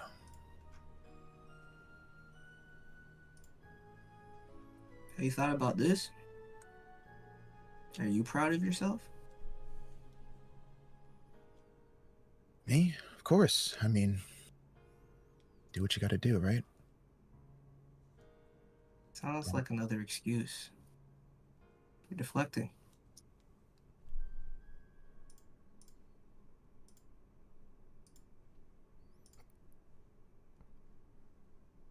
You know, there's nothing I wouldn't have done to keep her alive. And when I found out that the family killed her, no, let's just say I didn't feel too differently from Blondie. I was gonna raise hell. Go in there with nothing but a weapon in my anger. Take off as many heads as I could, but that doesn't make sense to me. Why not play the long game, right? Laugh with them, lay next to them, tell them whatever they want to hear. And then as soon as they think they found the most trusted ally,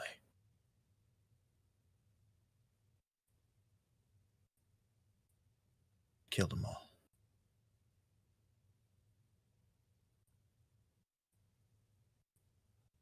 Sound a little too much like me, kiddo.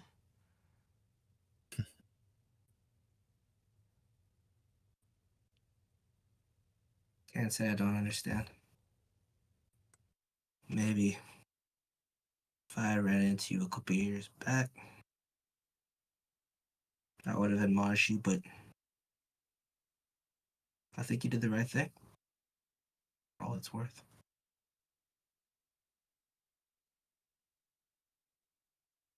What do you think? He turns and looks at Shion. Did I do the right thing?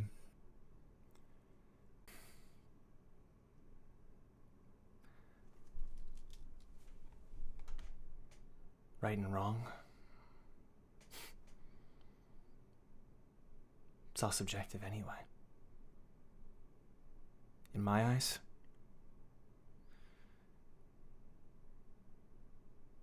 you did the right thing.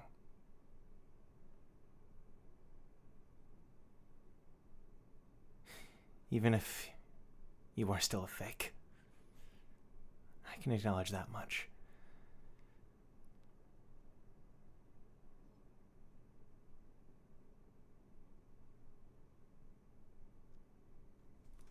fake who did the right thing. I'll take it. It's got a nice ring to it.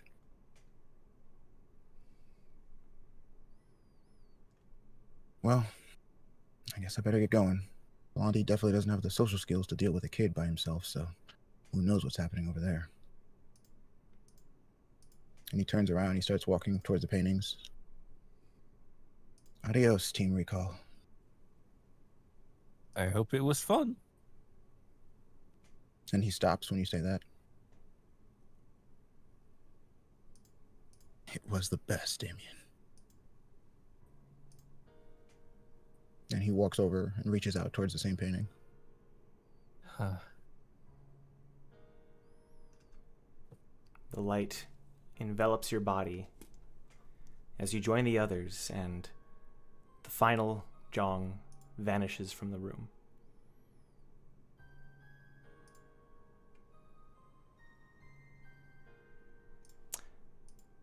We're gonna take our break. Break time! Woo! Yeah, time for some memes.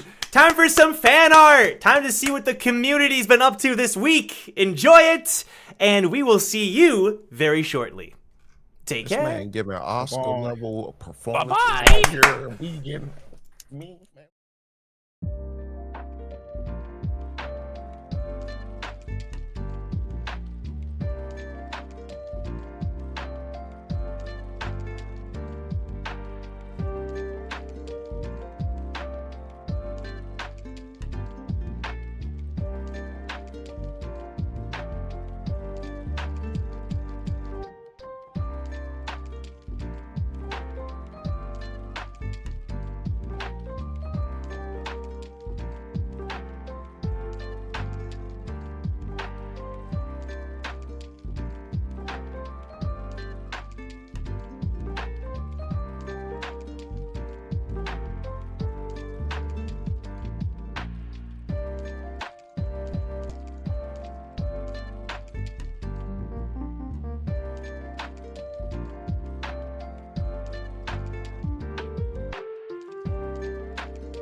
Welcome back. Whoa. Hey, green screen. Hi. Green screen's been making some changes. Welcome back, everybody, to Towers and Gods. We're happy to have you here. Thank you so much for the memes and the fan art. They were very good as always. And if you want to submit your own, Discord is down below. It's also fun because you can like see them as they're fresh and being posted and post your own reactions to them. It's a good time. So most of you are there, actually. And there's more people joining every week. So if you haven't, then what are you doing? Come on. Also, I got to give a shout out to Dart Angel, who, true to their word, has been doing a membership roulette for 50 gifted memberships, which is crazy. So thank you so much. Basically, everyone now has a membership. So, except for Hannah. Sorry, Hannah. I don't know. YouTube doesn't want you to get one, Hannah, and I do apologize, but, Nah, it's because they made my account a brand account, and I didn't So do anything. dumb. And I was like, brand accounts aren't eligible for gifted membership. I'm like, it's so what? stupid. So, Yeah. it is what it is. During the episode, Surfx, who did the same thing last episode, and we didn't shout them out, but Surfx again with a $50 super chat saying, I'm a bit late, won't get to stay for the stream, but hope everyone has a wonderful night. My token support for the stream. Thank you so much. That means a lot. We appreciate you, and I want to make sure you get a shout out this week because we didn't do so last week. And then Dart Angel with the $2 super chat. Light, are you asking me to join the server? Dart is in the server, so we're good there. Appreciate the super chats, guys. Don't forget to leave a like if you're enjoying the episode. And we're gonna return to Towers and Gods. Okay. So, oh my god, Dart Angel, another 20. You're insane. At this point, everybody who even tunes into like the regular Tower of God reaction streams, they're gonna have a membership. You're crazy. Thank you. Thank you so much. You're wild. Appreciate you. Okay. Jeong. You're standing face to face with Sang-Hoon once again. The anger rushing through your body. Your hands are shaking as you stare at him.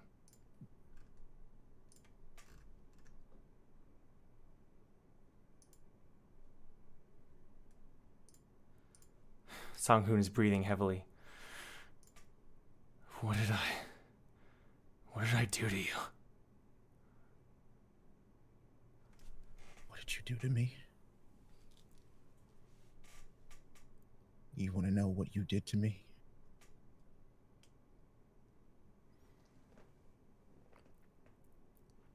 Years.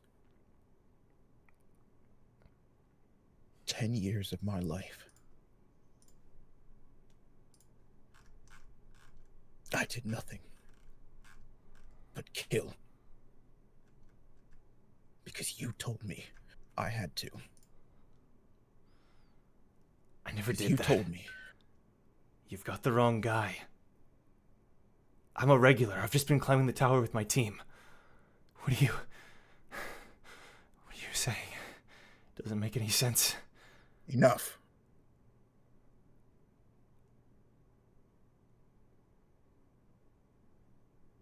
And I can see this is pointless. You say your name is Sang-Hoon, but you are not the man I know. Let's just hurry up and get this nightmare over with. I have to find my team.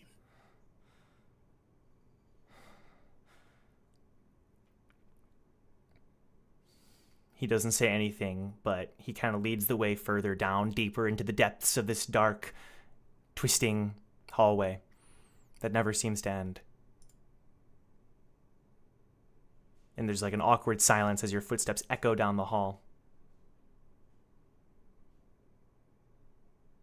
And you notice there's a point where Sang-Hoon like looks at the palm of his hand as he's walking. But he doesn't say anything.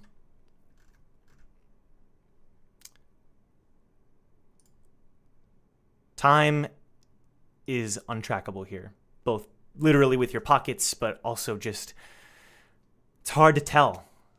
Is it minutes, hours, seconds? But your mind starts to spin with all the reasons, all the possibilities, all the answers you're trying to seek and the people you're trying to find before there's another moment where the hallway seems to end in front of you. And it's almost like a screen starts to pop up on the wall but too real to be a screen or a projection, more like a wallpaper that slides open, letting you gaze inside of it. We don't have to look at these, do we? It's not really us, right? Clearly, Mirror Train wants to show us something. Mirror Train. You've said that before, I think. Yeah. Sort of a place that runs parallel with the Hell Train.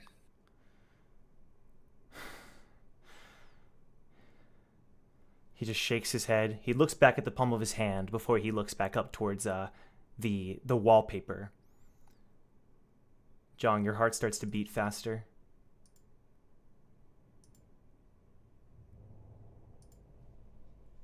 You remember this.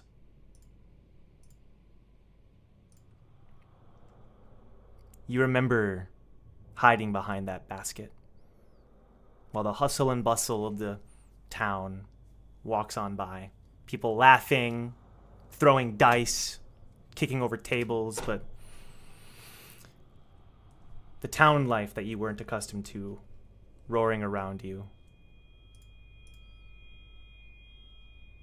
You feel like you can smell the dust kicking off the ground, the old creaky doors resounding in your ears. Before you spy the piece of bread across the street. Shopkeeper, of course, distracted like he always is with the gossip of town, and you do what you do best and what you've been practicing. Your clothes dirty and torn, your hair a mess. You sneak over, and you're positive no one can see you. And you grab the bread. Of course, stale, but your only food in 2 days, 3 days.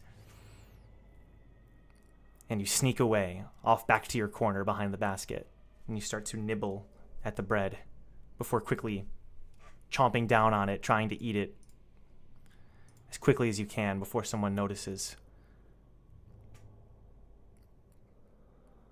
And you're so distracted by the satisfaction that you miss the footsteps at first until he's right in front of you.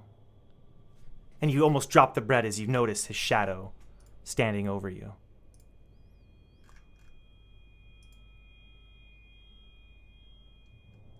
And at first, he just stares. It's hard to make out his figure, but he's looking over at you.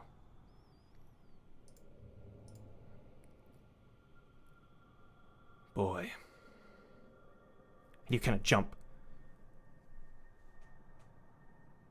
Food. Clothes. Place to sleep. Right? Skills that can save your life. And then he turns around, his back facing the boy. Follow me. You will sweat. You will bleed. You will experience pain like you've never felt before. And then he kind of turns, almost to look over his shoulder. Are you willing to become like me? And the boy looks the man up and down. It's clearly a master swordsman with his sword at his side, his height and his muscle making him stand out from the typical villagers in the crowd. The boy's heart pounds faster. The hesitation makes the man almost continue walking right before the boy says, I need a weapon. And then the scene starts to fold backwards, as if the wallpaper is being rolled back up.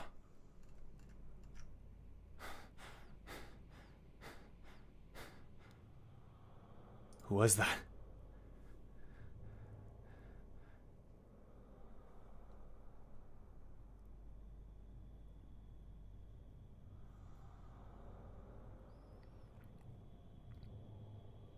Was the day we met. Sang-Hoon's eyes start to grow wider before the wallpaper starts to flitter back once again. And Sang-Hoon's gaze is aimed toward the wallpaper. This time, a memory that you're not familiar with. Because instead, you see a familiar room with different inhabitants. You start to see the room of the crown game. Except repurposed. This isn't the crown game, but a different game being held with a similar golden dome and the similar atmosphere and the cells. But you know it couldn't be the crown game. Instead, it seems to be a game involving multiple one-on-one skirmishes, tag teams of 2 going at each other, occasionally 3, some sort of game where pressing buttons on different sides of the room allows you to swap teammates. It's hard to tell from a glance. But before long, there's one person in particular who is dominating the arena. One person who clearly has everyone's attention. You see, Sang-Hoon, young and nimble, sliding around with his sword, using techniques that you're familiar with. You see him somersaulting past somebody, a slash rising up their body as they scream in pain. He whips around into another regular, a huge man with 2 large clubs, and he cross-slashes him 3 times as the man falls to the ground. The announcer can't stop talking about his speed and agility. And then he stands up, and he turns to face the last opponent. And you see a woman with short black hair coming up like a pixie cut. And she puts up her hands. And the boy says, "Draw your weapon." "I have. Bring it on." "You must be mistaken. Please, draw your weapon." "Are you making fun of me? I said bring it on." And she beckons him forward. And Sang-Hoon, he grips his blade. And then he sheaths his sword. "I forfeit." "Wow, what a decision, everybody!" "What?" And the girl just looks shocked. "Sang-Hoon has forfeited!" And he looks around, and everyone's like, "Well, why'd you do that?" And everyone starts shouting and yelling, and there's chaos in the room. "The winner is Siwoo!" And she just looks confused. She runs over to him. She grabs him by the collar. "Why did you do that?" "My father said never to fight someone who is unarmed." "Wow. You've got to be..." And then she lets him go, and she kind of storms out of the room, unhappy with her win. The scene kind of slowly fades, and you can see Sang-Hoon in his room on the 2nd floor sharpening his blade. And there's a knock on his door. It's open. And the door opens, and Siwoo opens the door and slams it shut. "The hell was that, huh?" I've already told you. "Honor, sure, right. Sang-Hoon the Honor Sword, that's what they're calling you downstairs. You know, maybe you should start thinking about the kind of fighter you want to be, and not the one your parents want you to be." And he just looks totally taken aback. "Your name was Siwoo, right? Would you like to train together?"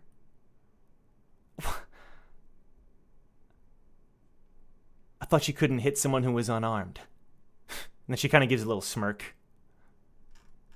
The scene kind of fades away one more time. All the regulars are preparing to depart the 2nd floor.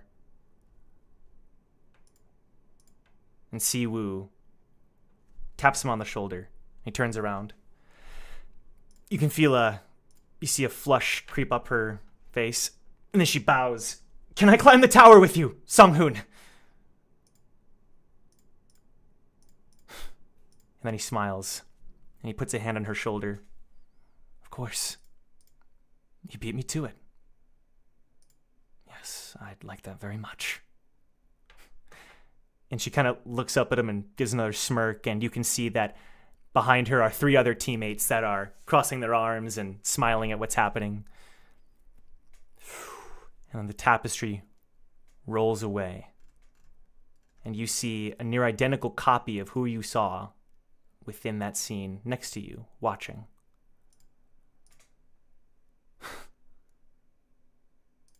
Siwoo.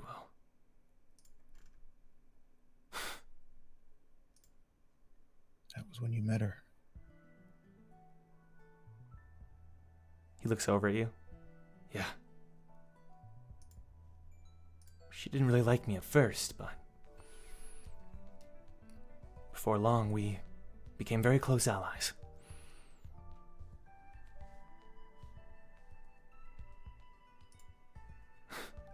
I wonder why your mirror train is showing me this.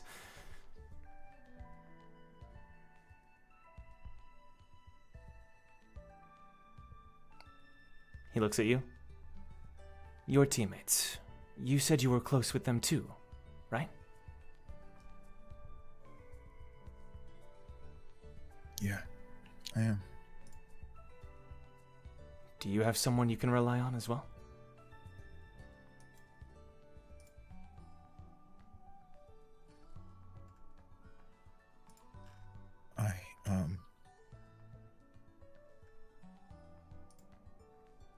I think so. Yeah. Then we have to get back to them, right? And he holds out his hand. Temporary truce. At least until I can realize what's going on. Come on. We have a job to do. Okay. And you continue making your way down the hallway. The darkness once again surrounding you.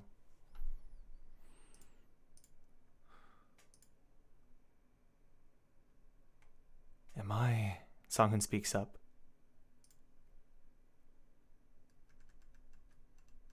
Was I that man?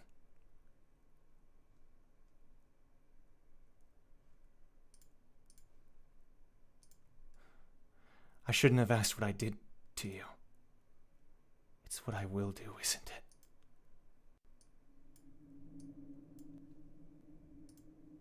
The only person you should ever rely on is yourself. Close your heart to the problems of those in the tower. They are not yours and will only bring you suffering. You have a job to do, and until you've drawn your last breath, you have to keep fighting. Am I the one who told you those words?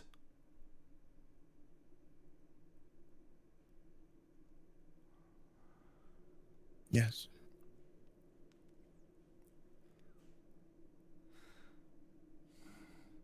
He looks back down at his hand, and then he clenches it. Mirror train, and he calls out. Enough waiting. Show us the next vision. And as if on cue, another wallpaper begins to spread on the opposite wall this time, growing wider and wider and wider, and you can hear and see everything as if you're a part of it.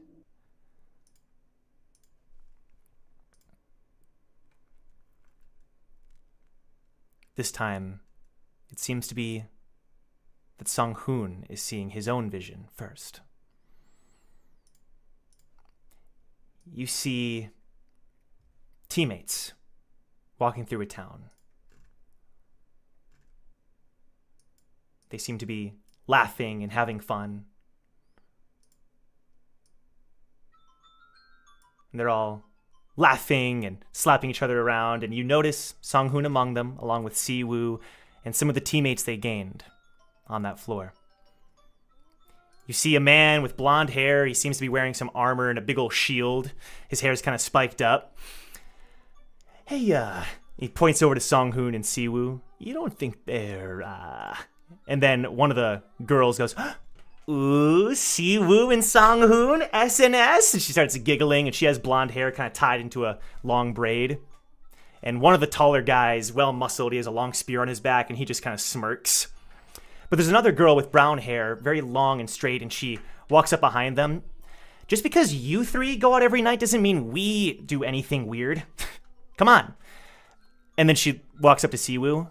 So what do you think about Song, Siwoo? And she kind of looks over at her. Siwoo? What do you mean, Mia? And she looks back over at Sang-Hoon, who's walking by himself. As long as Sang-Hoon's behind me, I could close my eyes in a fight. And I know he'll be there, watching. And Mia goes, so it really is like that? And she kind of like elbows her. Come on, let's keep going, huh? Also, Trey, your spear needs to get sharpened, remember? And the tall guy just kind of, I know, we'll get there when we get there. And the guy with the sticking up hair, hey, Sang-Hoon, I think we got time to train tonight, right? You want to lose again, Jean? And the guy just laughs. Oh, guys, look! What is it, Lily? And the blonde-haired girl, I think I can finally do this. And she summons 2 lighthouses. Whoa, 2 now? That's awesome, Lily. Good job. Thanks, I've been training. Well, I think I can create a bang now. And Mia creates a bang. And it's pretty stable now, too. Oh, boo-hoo, trying to steal my spotlight, says Lily. And they're all just laughing and walking together. And Jong, you can't help but look over at Sang-Hoon, who's next to you. And he's smiling.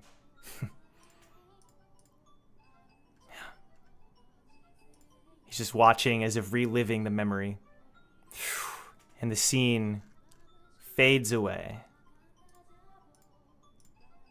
And the air in the room seems to be lifted as Sang-Hoon is smiling at what he just saw. But then the wallpaper reappears. And you hear sword fighting, slashing together. A boy yelling as he's struggling to keep up.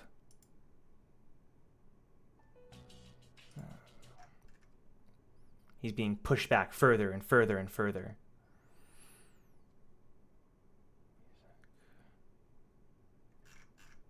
Here we go. Give me just a moment here. Here we go. He's trying to keep up, blocking sword after sword after sword, slash after slash after slash, but the other man is not giving him any quarter. Too slow. Another slash. And the boy yells in pain. I said too slow. He slashes again. And the boy yelps. He coughs up a bit of blood. Pathetic. Get up! Tears start falling from the boy's face. I said get up. The boy is struggling.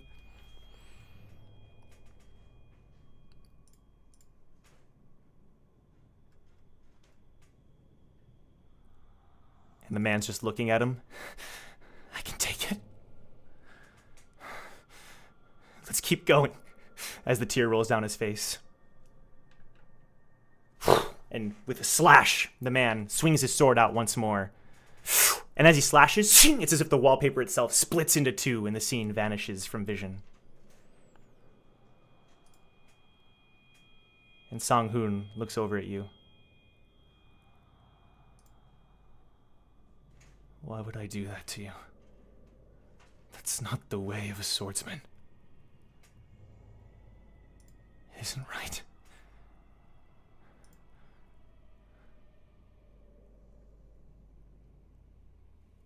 What happened to you?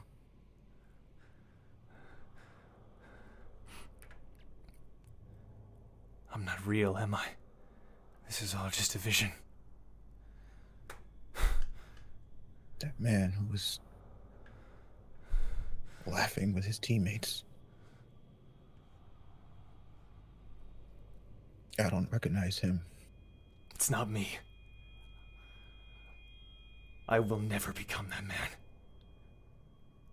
I won't. I would go against my family, my father, my friends, everything I know and love. I will never stoop to that level. Life doesn't work out the way we want it to, Sang-Hoon. Stop it. You're just a vision. You're not real. This is all just a bad dream. Jeong grabs Sang-Hoon by the collar and shoves him up against the wall. I'm not real? Just because you don't like what you saw doesn't make it less true. All of those visions were you. I don't know why I would I am living proof of what you become. The wallpaper appears again.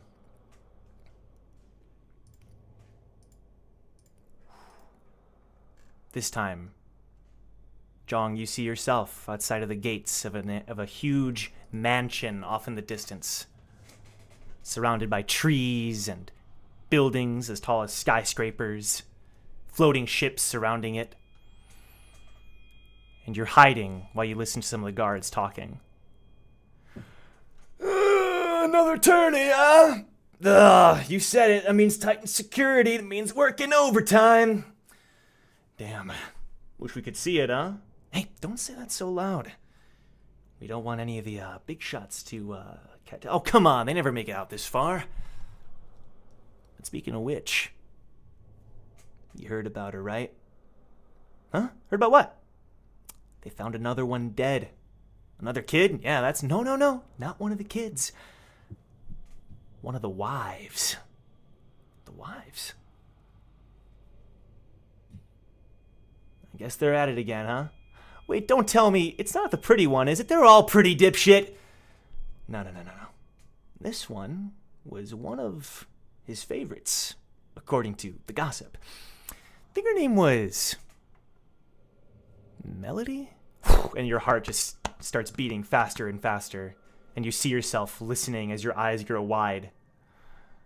And the shock hits your whole body and you're unable to move. Oh yeah, Melody! And every time they say the name, it like rings in your head. I've heard that she was a sweet girl. Shame. Anyway, what's for dinner? And every time it's just like the reverberations are ringing through your mind. And even outside the wallpaper, it's as if you're reliving it, but even worse. 10 times worse. But then the wallpaper shifts. It rolls up only to unravel again. And this time, someone's blaring happy music through the town, as if to say, welcome! As if to say, you've come to the right place. And you see Sang-Hoon again, walking with his teammates. They haven't changed much. Maybe a little older, a little more muscle. And they're walking, and suddenly Lily goes, Sang-Hoon, look, do you see that? I think there's a tourney. Should we enter? It'd be a waste of time. We're supposed to make it to the next test, right? Oh, come on, Sang. You don't want to prove your skills? We won't enter. I think you could probably solo them by yourself. I mean, Siwoo, maybe you could enter? You sure, Sang? Says Siwoo. John goes, well, maybe I'll enter instead. And Sang-Hoon takes a closer look at the sign that seems to be advertising this. And it reads very clearly, hosted by the reigning champion, Hendo Lok Brodius. And his name is like listed out, clear as day. He's like looking at it. What's up, says Siwoo. Nothing. Hold on, says Trey. Apparently there's a lot of prize money on the line. You sure we shouldn't enter? Come on, Sang-Hoon, please. And Mia laughs. It's gonna be easy anyway, right, Sang-Hoon? That is a lot of prize money. Fine, I'll enter. Yay! And Lily jumps into the air. There'll be no match for you, Sang. And the vision starts to change.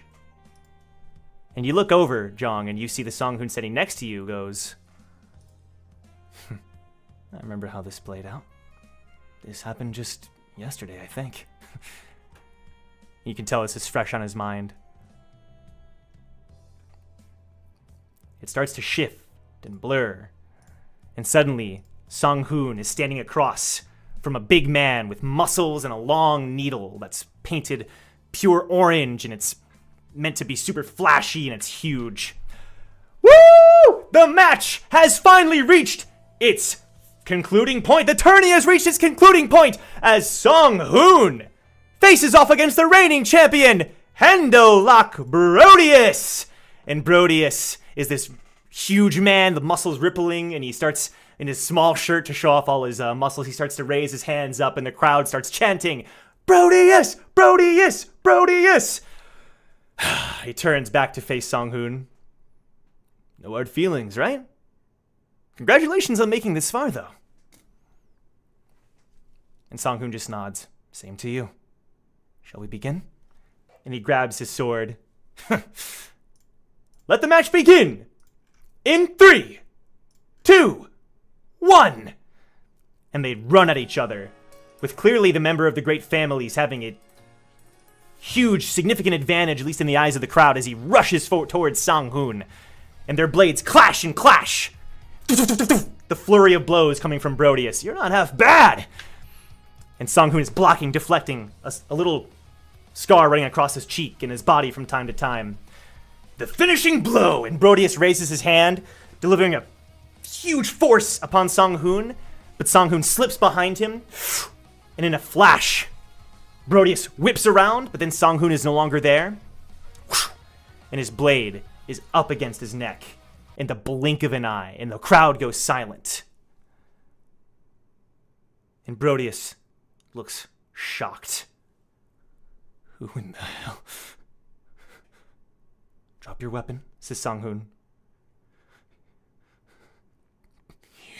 And he grips his needle tightly, Brodius, and he releases it. I don't believe it, folks! The winner is Sang-Hoon! And Sang-Hoon's team just erupts with cheering, and they rush to congratulate him, and the crowd goes wild with excitement.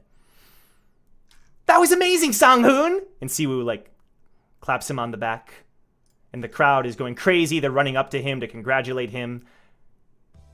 But Brodius gives him a look. Shut up, everyone! And he roars his voice through the crowd. And he walks up to Sang-Hoon, and he spits in his face. You dirty regular. Get the hell out of here! And Sang-Hoon just slowly wipes it from his face. And he nods, and he takes his team as they leave the arena.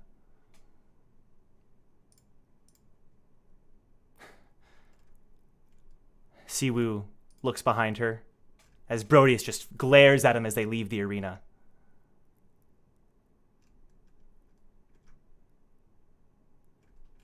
Give me a sec. Sang-Hoon's pocket pops up with the prize money.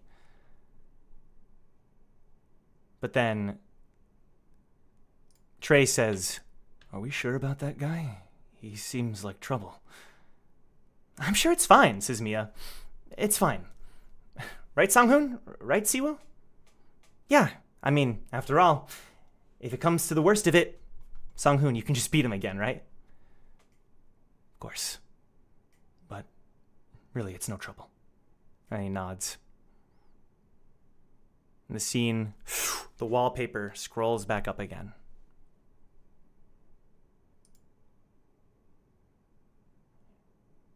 Darkness in the room as you're standing side by side with Sang-Hoon. But then he turns and looks at you. That is one of my most recent memories.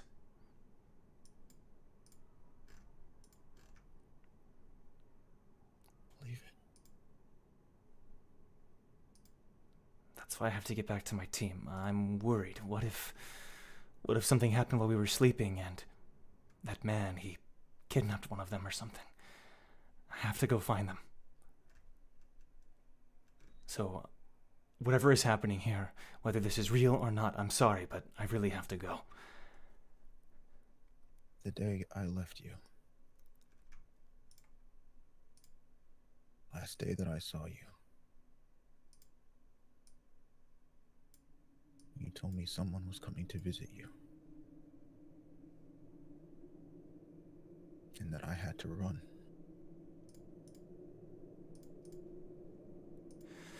Into Lock Proteus. Hendo What's Lock. his name? I beat that man in the tourney. Our team and I were ready to take the next test. We'll never see him again. And if we do, I'll defend my team.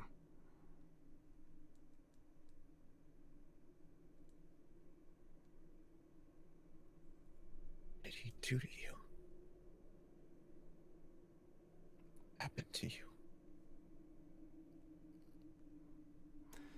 That man didn't do anything to me. Now, if you'll excuse me. And he gives a polite bow and starts to head down the hallway on his own. Leaving you by yourself.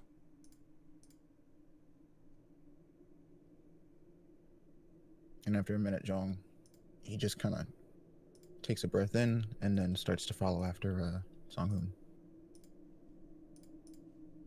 You follow after him. You're not sure how much time passes.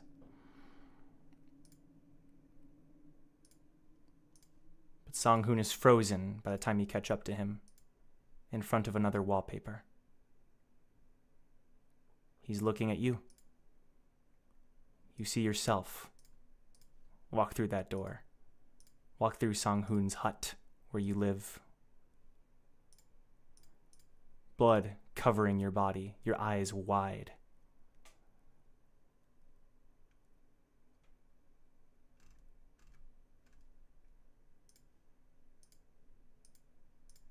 Sang-Hoon looks over at you, doesn't say a word. And then, in the wallpaper, you sit next to the fireplace, a small little thing you've built together, and you just stare at the flames, staring at them flickering.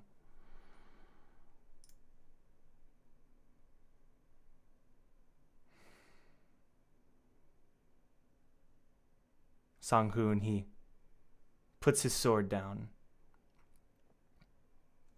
and he walks over to you. And something strange happens. It's as if your memory of this event differs from what you're seeing on the wallpaper. There's something in your mind that juxtaposes with your sight. You see yourself sleeping next to the fireplace. Sang-Hoon with his palm on your hand, palm on your head, his other hand clutching what appears to be a charm, and he's muttering to himself. His eyes closed tight, muttering. What am I? Sang-Hoon next to you. What is he doing? What's that? I don't know. What's that? That charm, it's Siwoo's. That's Siwoo's charm! What? She's always trying to solve the puzzle. What do I... The wallpaper scrolls. Sang-Hoon sees himself lying in one of the bunkers provided near the administration bureau. He's lying in bed, looking up, all by himself in the room. He's looking over where Jean and Trey should be. He checks his pocket. He looks out the window. It's nighttime.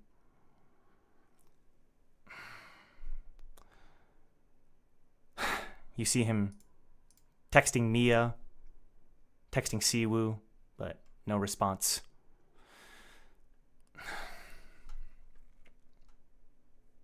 He gets up and he grabs his sword and leaves the room and heads out into the night.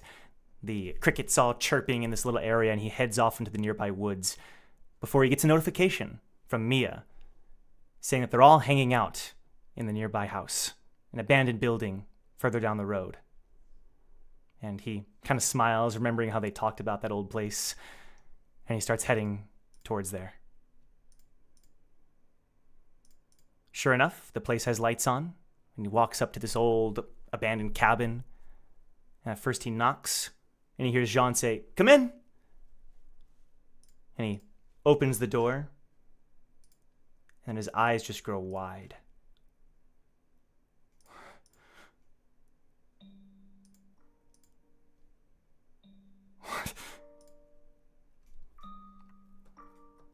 Mia and Siwoo are tied together, gagged, surrounded by rope as they're off in the corner of the room, their eyes wide, trying to yell out at Sang-Hoon.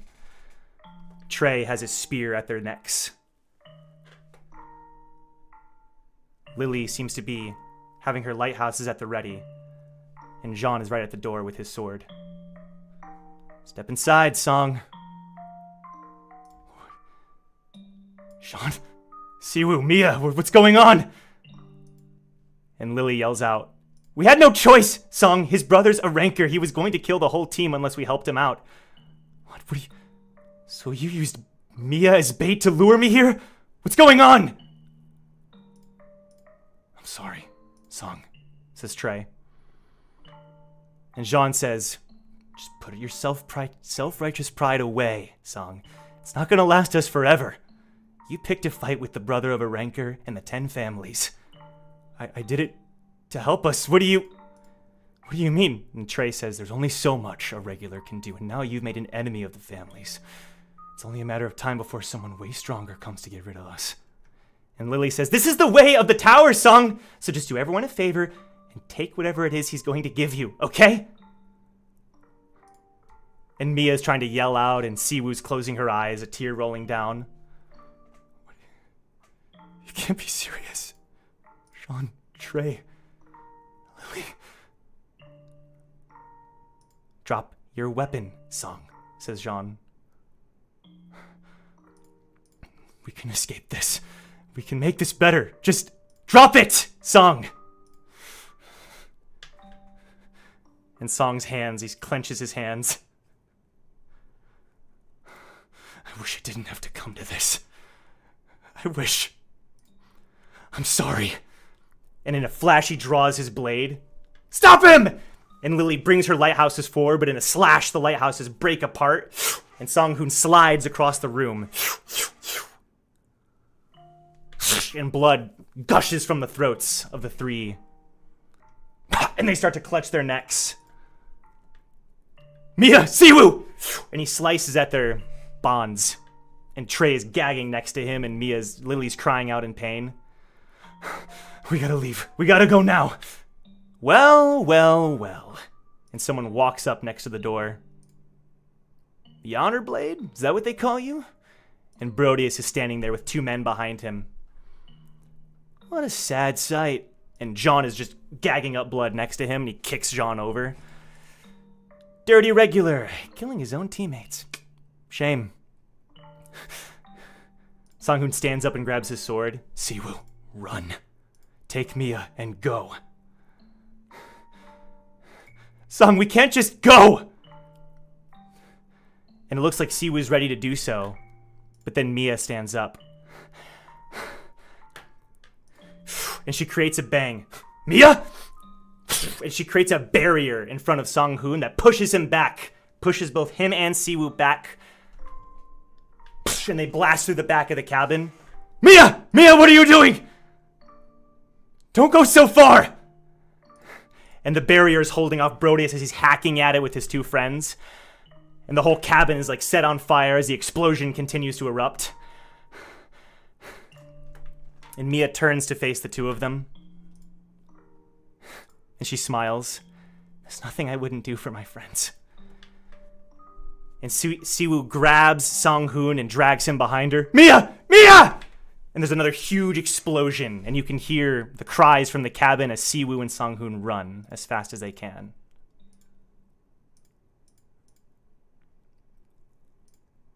And Siwoo is saying over and over, "As long as we have each other, that's all that matters. As long as we have each other." And she's gripping his hand tightly. And the scene slowly, the tapestry disappears. And the Sang-Hoon next to you has fallen to his knees. And he's just in shock.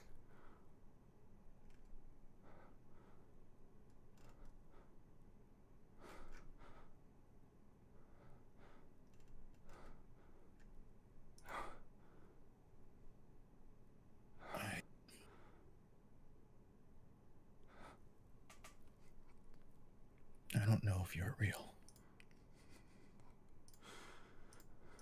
Where?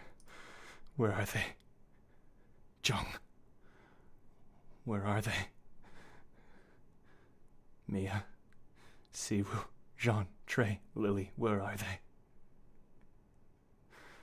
We gotta find them. He stands up. We gotta find them before that happens. We gotta find them now. Sang-Hoon. This train, it's gotta show me, right? Where are they? Sang-Hoon.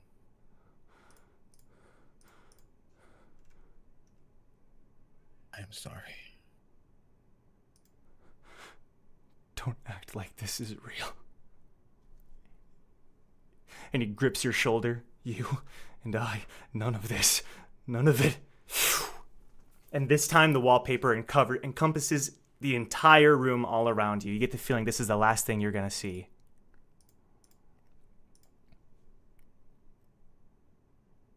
This isn't a memory that you have, Jeong. But it is that same hut that you used to live in with Sang-Hoon. You see, the Sang-Hoon you know is talking to someone on a pocket.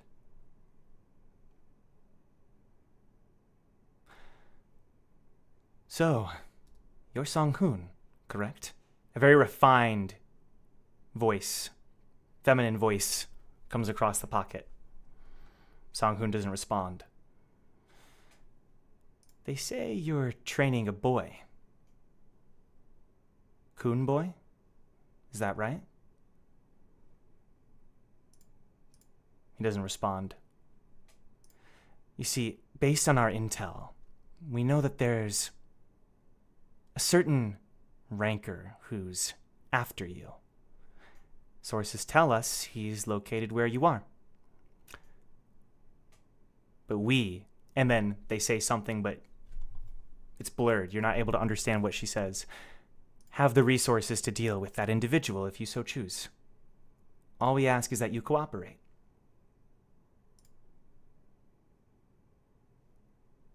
We'd like to talk to the boy. Spend some time to see if he's really fine. Sorry?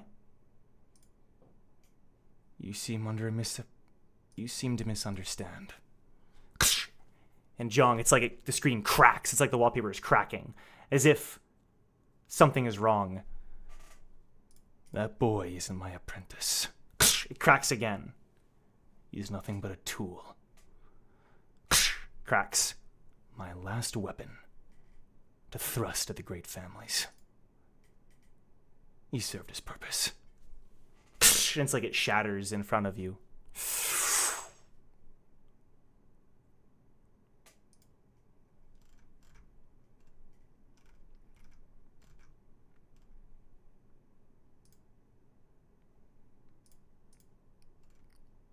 And then a younger Sang-Hoon, a little more mature Sang-Hoon. You see him traveling the tower with Siwoo, running, hiding, trying to escape.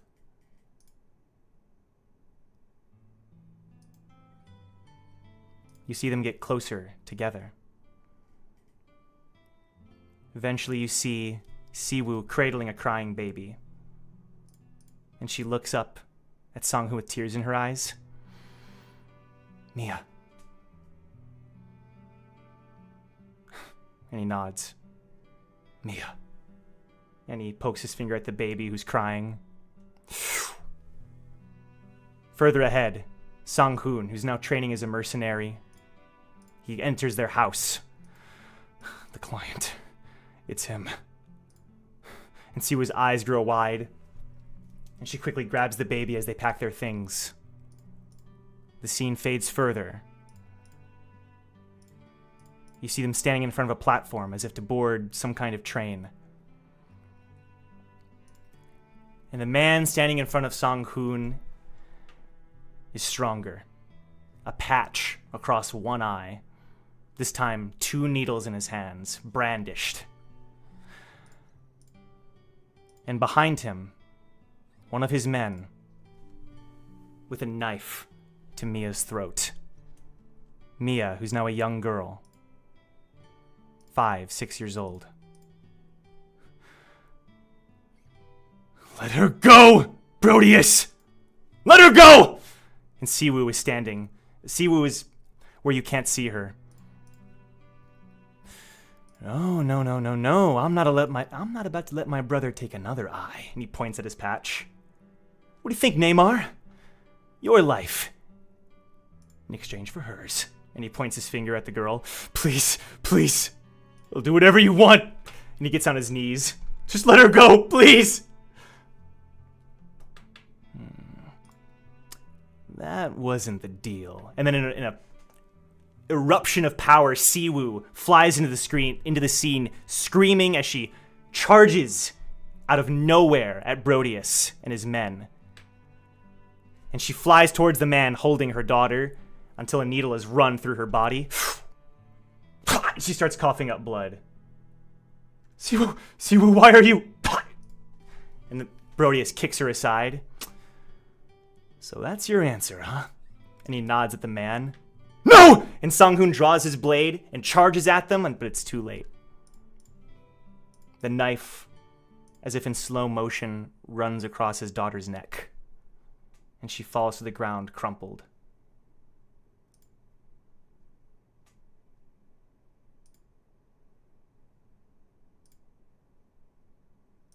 Siwoo is coughing up blood, but Mia died instantly. Think that's enough of a payment, don't you think? No, not even close. No. Next is your life. You hear a sword unsheathed. And suddenly Sang-Hoon, just like in the tourney, is behind Proteus. His eyes white with rage. And one after another, his men's heads fall to the ground. And then the other eye, Proteus' other eye, erupts into a slash, and he screams in pain. He calls for his men to take him away. Sang-Hoon just drops his sword and goes over to Siwoo, cradling her body. Proteus yelling out, "We'll finish this, Sang-Hoon! We'll finish this! Mark my words!" as he's being dragged away. Siwoo, stay with me. Stay with me. I'm sorry. I'm so sorry. And Siwoo puts a charm into his hand and puts his palm around it. I'm so happy. I'm so happy that I got a chance to love you, Sang-Hoon.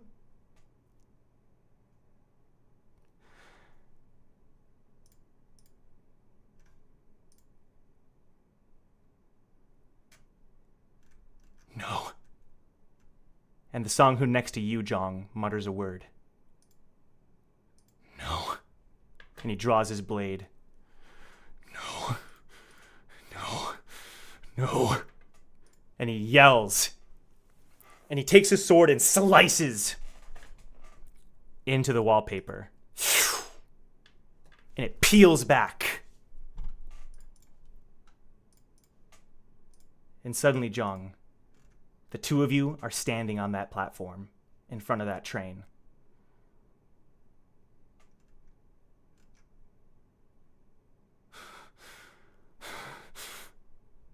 You see Proteus standing across from Sang-Hoon and one of his men with a knife to Mia's throat. I won't let you! I won't let you! And he roars out and charges towards Proteus.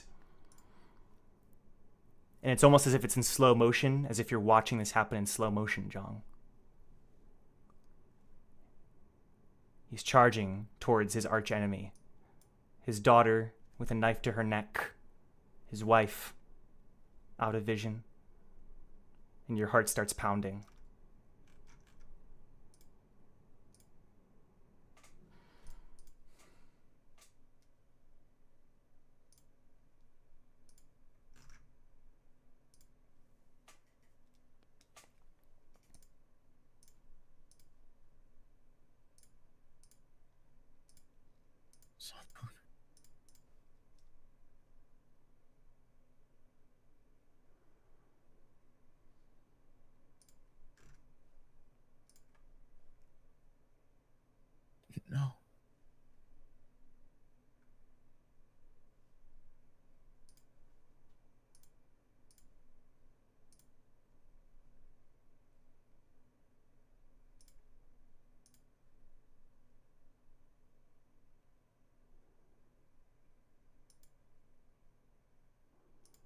Jeong just kind of bows his head down in silence.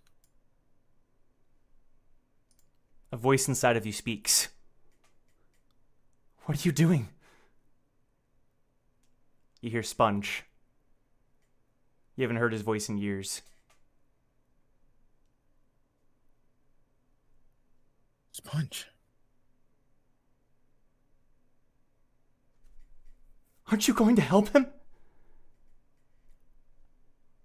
I understand that you may hate your master, but that kid, he's not your master. Don't you think?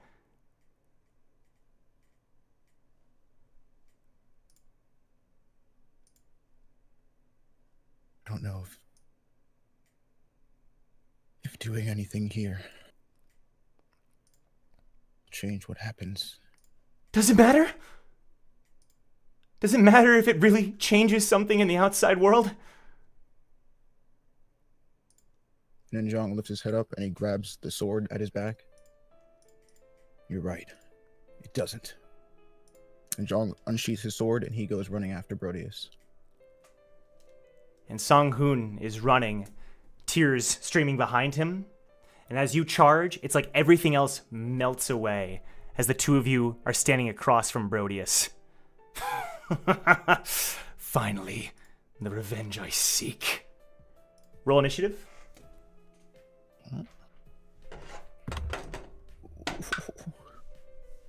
Seven. 7, alrighty. Cool. Brodius moves in and slashes with both of his needles towards Sang-Hoon. Sang-Hoon dodges the first, but a cut appears across his body. Your turn. I'm going to use Blade Style Somersault. Okay. So... 14, is that it? As you go in with somersault, Brodius says, I recognize that attack, Sang-Hoon. And he dodges the attack and slices you, Jeong, as you do so. Go ahead and take 5 damage. And Sang-Hoon goes in with his own somersault, this time catching him off guard. What the? And he slices through his body. You're faster than I remember. Doesn't matter. And he takes both of his needles and slices down at both of you at the same time. 17. Yeah, that hits. 6 damage. Your turn. Okay. Okay. I'm gonna use Light Sparker, Okay. and then we're gonna move into a cross slash. Cross So slash. you gotta do a dex save. How many? How many? You fail. 1. Just one. All right. Mm-hmm. That's a success. I'm sorry. You jerk. Hendellock Brodius dodges the attack and slices at you once more. Go ahead and take 6 damage. Ow. But Sang-Hoon will follow up with another cross slash. Slicing over and over and over and over. Spending everything he has. Brodius takes damage, blocks, takes damage, blocks. He's being overwhelmed until Sang-Hoon runs out of steam. And Brodius says, you were stronger back then. What happened? And he slashes towards Sang-Hoon. Sang-Hoon dodges until he kicks him in the face and Sang-Hoon goes flying back. Your turn. Okay.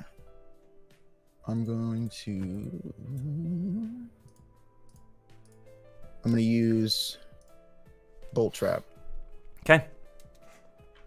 You place the trap behind Brodius, I assume? Yeah. Okay.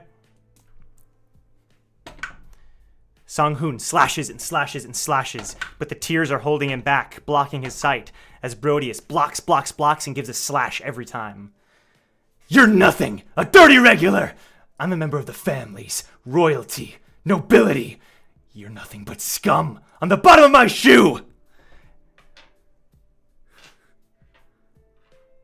And it's as if the whole area around you is a void, with just a singular platform with the 3 of you on it. Brodius turns towards you. Jeong, Sang-Hoon. The honor blade, they called you. Why don't you just stop and admit defeat? Honorably. No.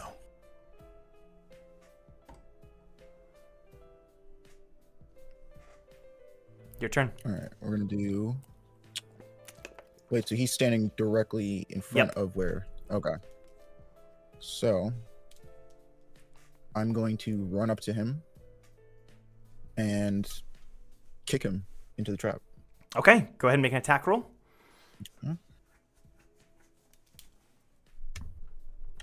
That is a 16. That hits. That hits. Roll for damage. Go ahead and just roll a d6 for me and add your strength. Okay.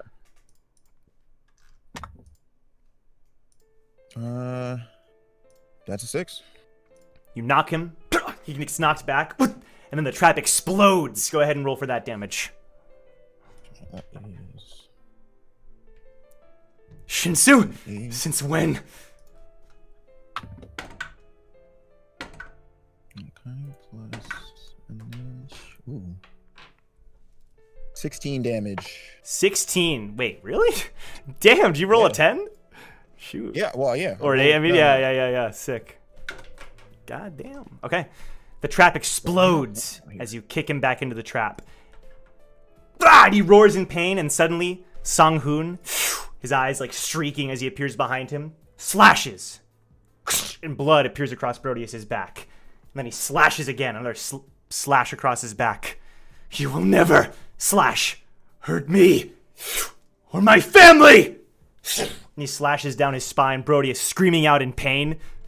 Ah! No! This is impossible! Proteus slashes behind him, but Sang-Hoon blocks it. Cuts off his arm, blood spewing from his limb. He screams in pain. And Sang-Hoon has his blade against Proteus's neck.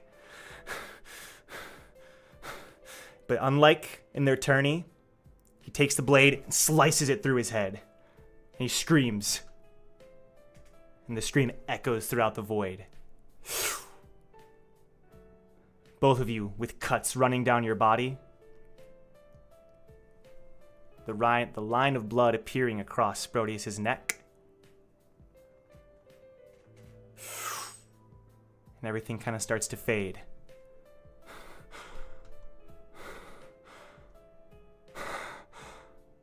It's just you and Sang-Hoon. He's just crying. I didn't save them, did I? Nothing changed.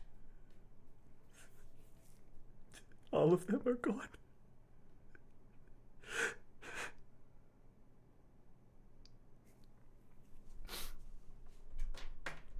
I'm sorry, Sang-Hoon.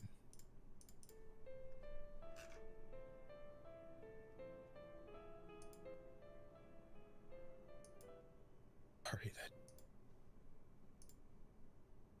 you lost to the tower.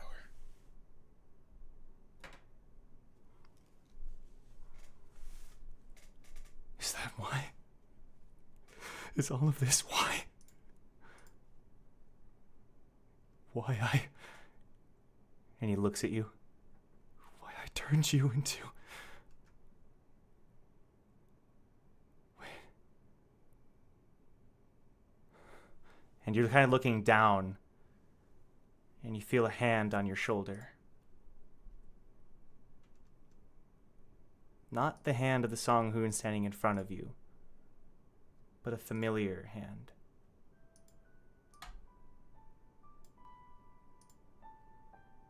And you look up, and you see Sang-Hoon, the Sang-Hoon that you know.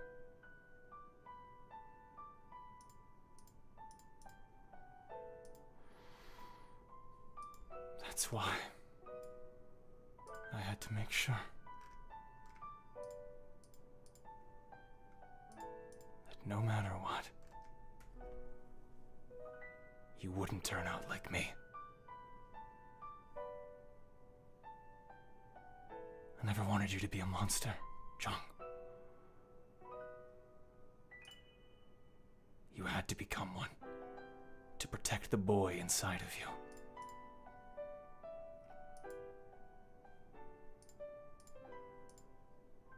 And you kind of see that memory playing back, the one that cracked. It kind of appears behind him. Well, will you give us the boy? And you can see that he kind of pauses, thinking. Tell Hendo Lockbrodius, I'll be waiting. And then it fades away. Gasu. No. Jong.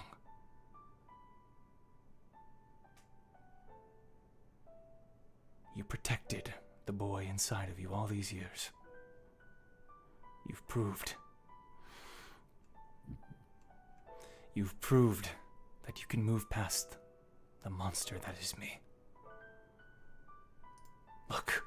And he points behind you. And you turn and you can see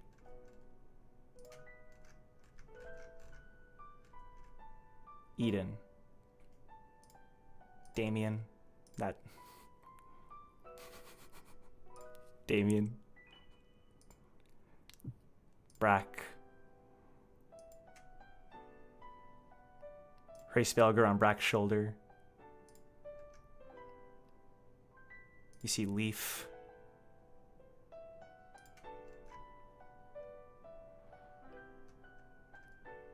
You see Wu. You see Victor.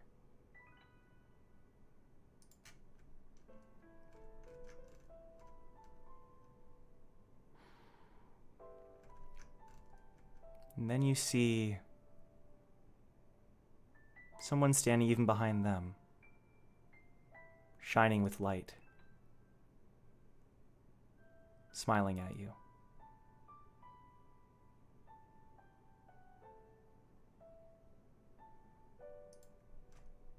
Sang-Hoon tightens his grip on your shoulder. Gasu. Jong. Look at the friends that you've made. They broke the shell that I created. They broke me. And now you can fly. And as you turn to look back at him, that master that drove you into the ground, he smiles. I'm proud of you.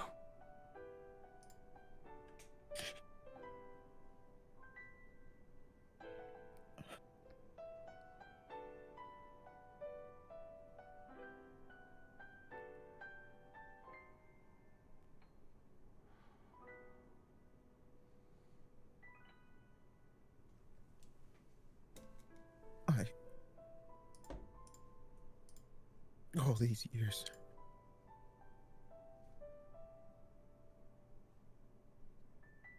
I wanted nothing more than to hate you. You ruined my life.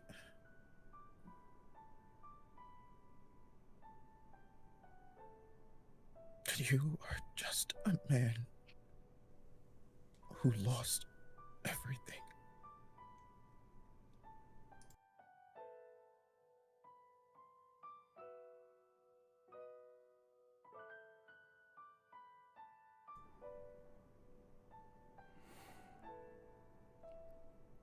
Jong.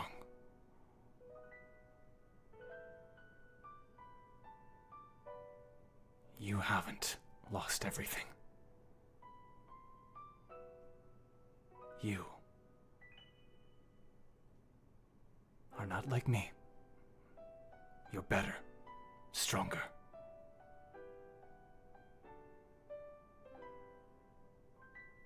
And those that you want to protect are standing right behind you. And as he says that, you feel another palm on your shoulder. Shion.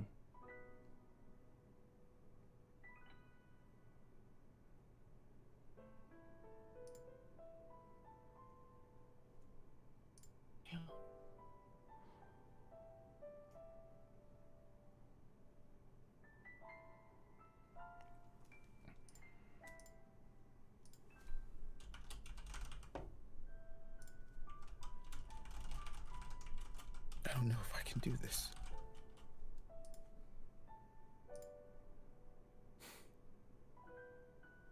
What if I turn out like you? What if I can't keep them safe?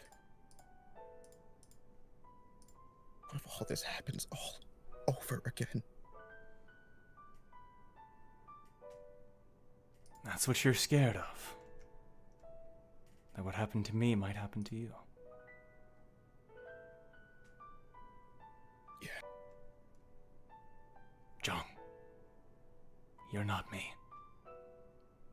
You are Khun Jeong Sae. And as he says that, you see 3 figures walk into the room. Not speaking, not talking, but they're walking up to you. And you have an understanding.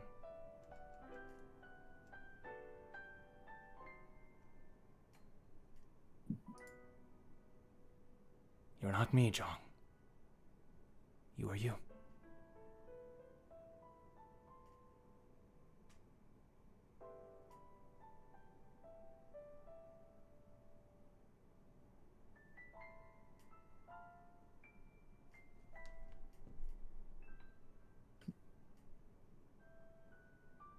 I'm sorry, Sang-Hoon.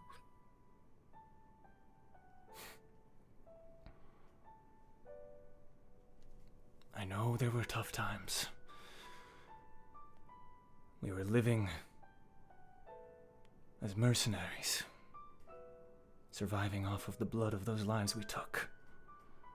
Hard lives. We lived a tough life, but at the end, you gave my life meaning. Thank you. And he finally lets go of your shoulder. And then he walks behind the other 3, and he starts to fade, and your friends start to fade.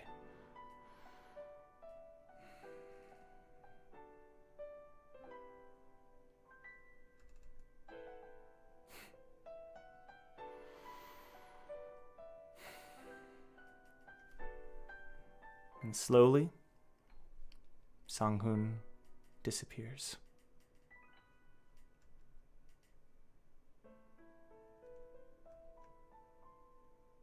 And you're left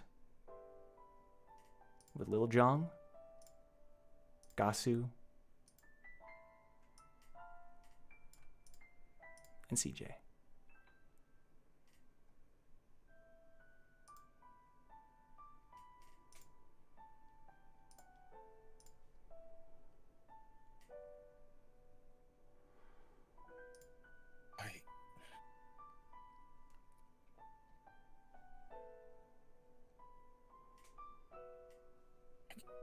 So many things have happened.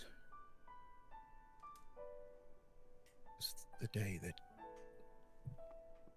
you were born.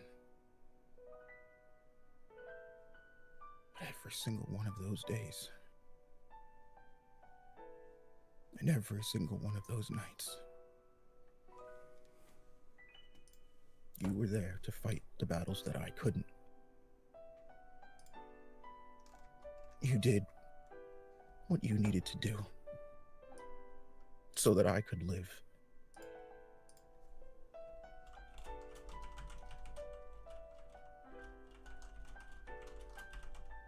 I'm sorry about what your life turned into, Gasu.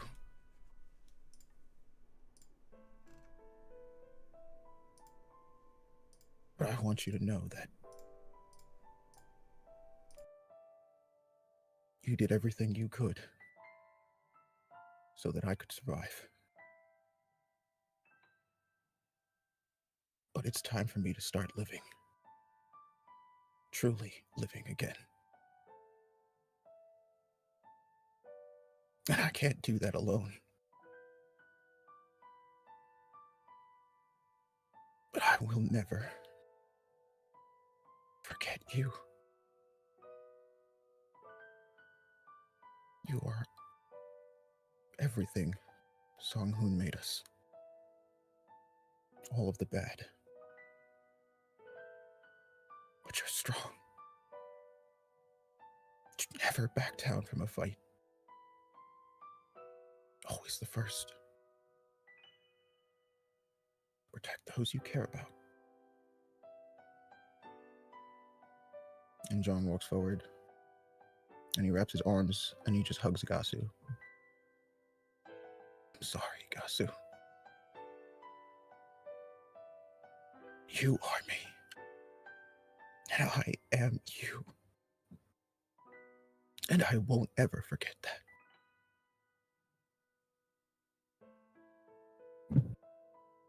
And Gasu just slowly starts crying. He slowly reaches his left arm up, and it wraps around Jong.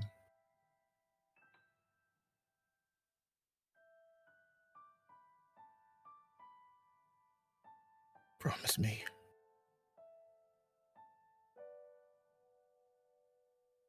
You'll forget about my life one day. Promise me that I'll just be a memory of a man who did his job.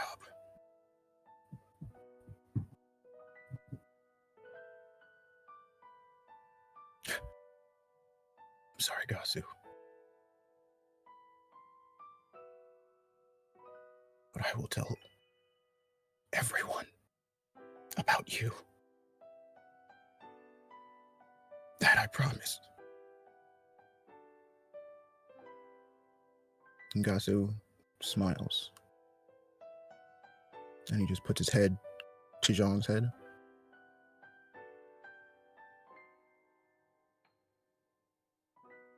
Thank you.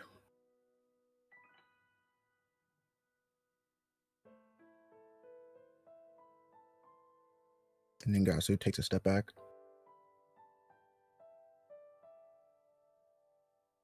And CJ walks up. Well, quite the pickle we're in, huh?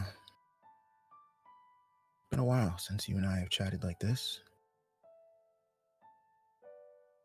Got a funny feeling that there won't be another one.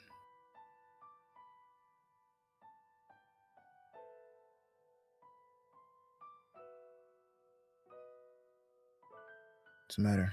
Nothing to say to me? No, I suppose I saw that coming. After Eden left and Damien left and Wu left, I didn't know what to do. I thought if there was gonna be any hope of this team staying alive for 7 years, somebody had to do something. Somebody had to be there for them. Somebody had to step up. And you did.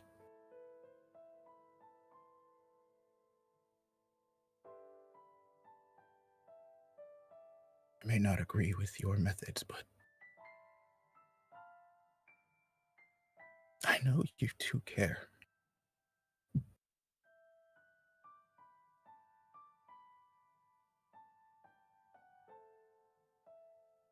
And if everything about the last 7 years has come from you,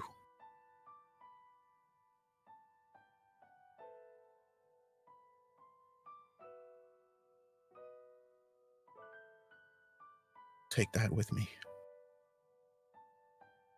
wherever I go. The light in your eyes when you talk about the Khun family, it's not a light I share. But I'd like to one day. I'd like to look at the family the way you do. My mom did.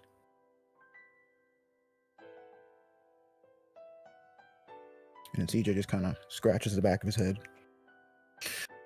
Ah, boy. All right, kid, you got me. You're a pretty smooth talker when you want to be.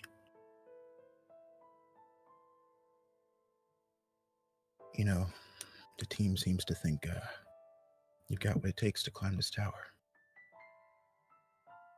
Personally, I don't really think that's true, but...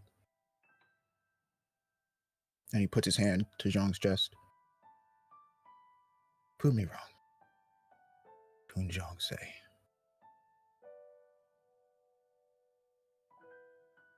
I will. And then CJ takes a step back. And young Jeong just looks up at Jeong. I have to admit, I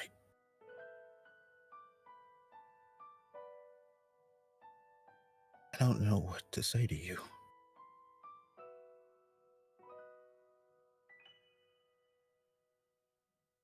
I think I do.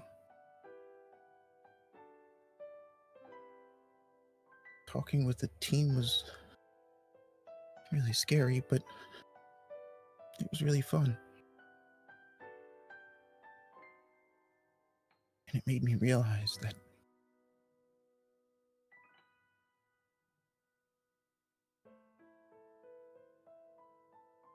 I don't belong here.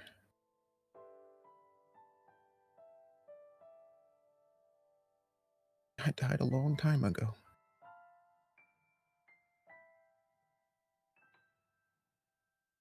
I think you've been holding on to the memory of me for so long, in the hopes that maybe one day you could turn back into me. But you're not me. You're not any one of us.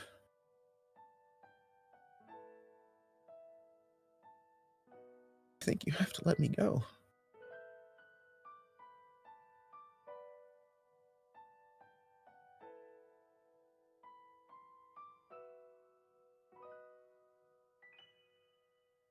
But I don't want to lose you.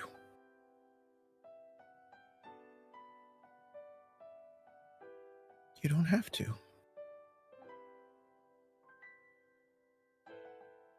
I am you. Just like the other two. We're not going anywhere. Not really. We're all just a part of you. Your anger and sadness. Your ambition. Intelligence. And your love.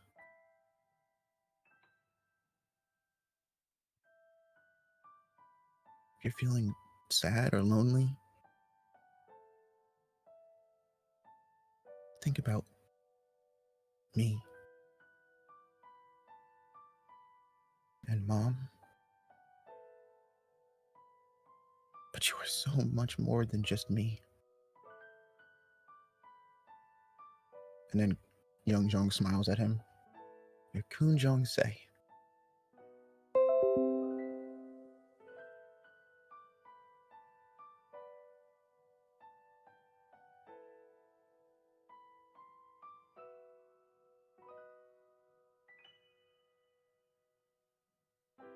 I can't forgive myself for losing you.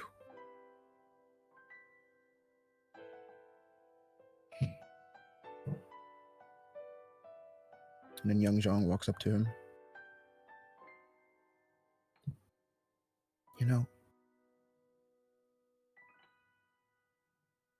Mom used to say that when someone's sad,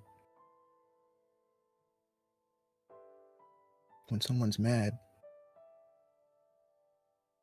no matter what, it's important to learn to forgive. I think she was talking about us too.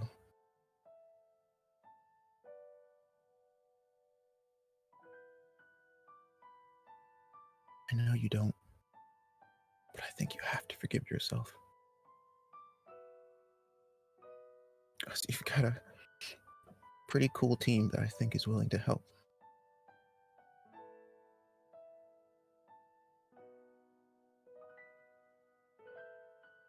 And Jeong just starts crying. And then young Jeong walks up. And almost as if like he knows, Jeong gets down on one knee. And young Jeong walks in to hug him.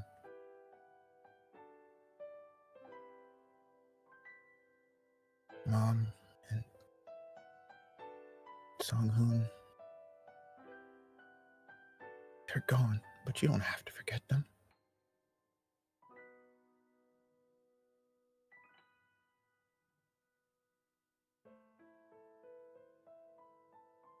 I know you won't.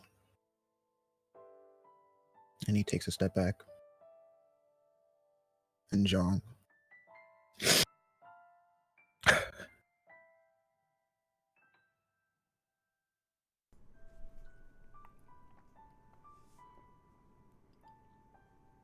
You. All of you. And each one of them just nods.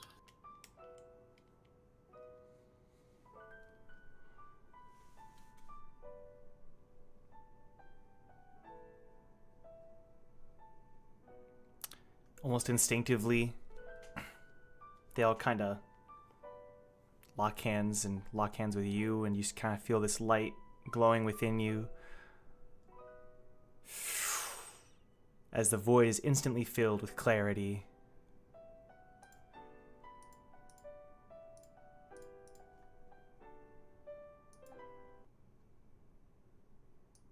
I'm going to send you a message, Isaiah.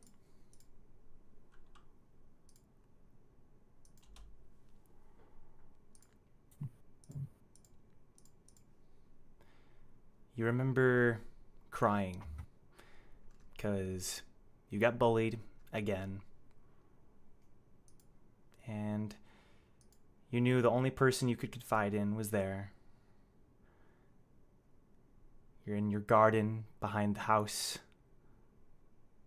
behind the manor, with all the trees and vines and roses and all kinds of flowers, and you're away from everyone, just the two of you.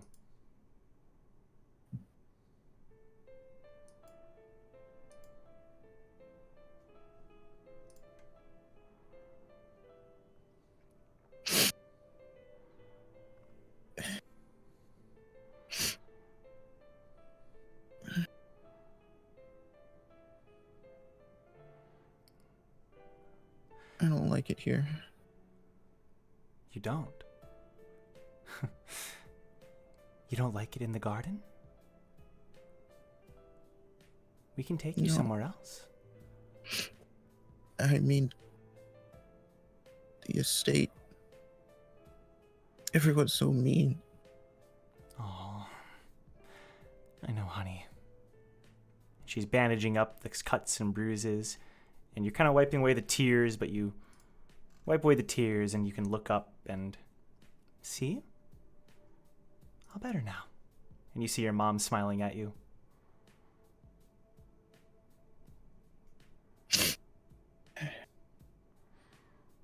Who was it? Who bullied you this time? Who else? That jerk Silva. And you notice It's that her always him. face kind of furrows when you say that. Silva. And then she smiles again. It's all right. Because you are a good boy, and Silva's a big meanie. And she ruffles the top of your head. But you have Luca, right? You'll be going to his house later today?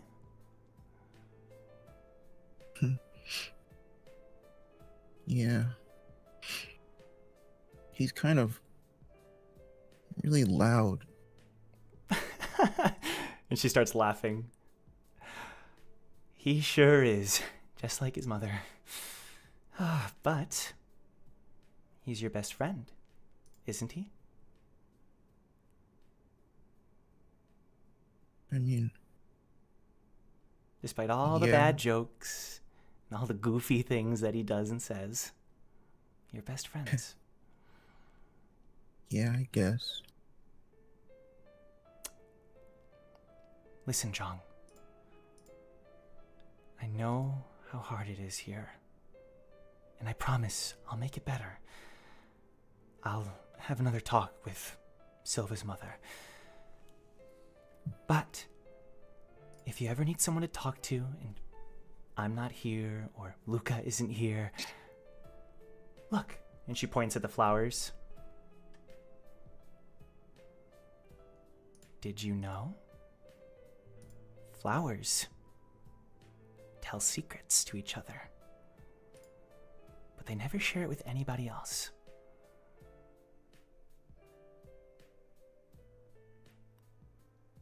Really? Mm-hmm. So anytime you're feeling lonely or afraid, talk to the flowers. And sometimes, if you listen really closely, and the wind kind of picks up as she says that, you can hear them whispering.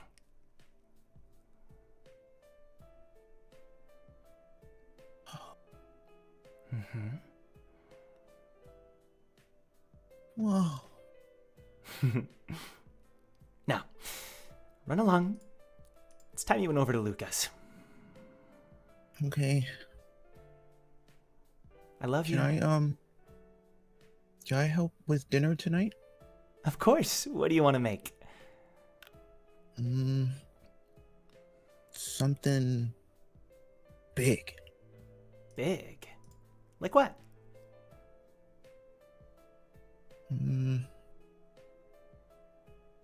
Like a really big spaghetti and meatball. We had that last night. I like it. We'll make it. We'll make it. Just be careful not to make a mess this time, okay? Okay, I won't. Now run along. Bye, Mom. Love you. Love you. She smiles as the vision fades.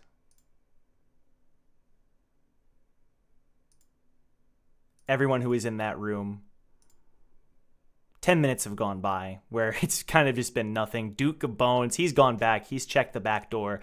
You're locked in the room. There's nothing you can do but just wait. He's pissed. Everyone's kind of just angry, or at least salty. Before you see a light glowing in the middle of the room. It's filling up the whole space.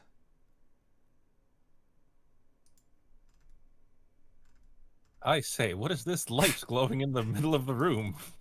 That's never happened before. Hans scratches his chin. Thank you, Hans.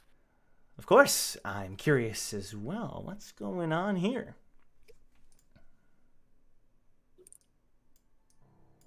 And the light fades. And you all see Jong.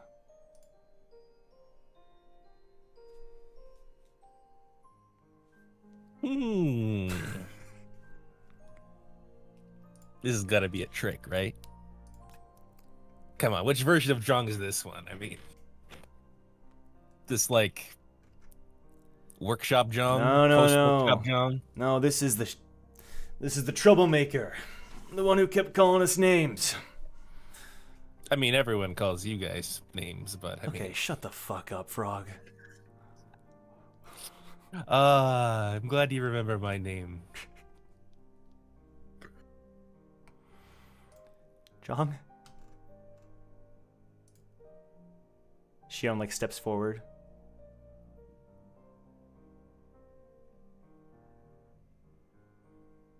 Hey. Hey.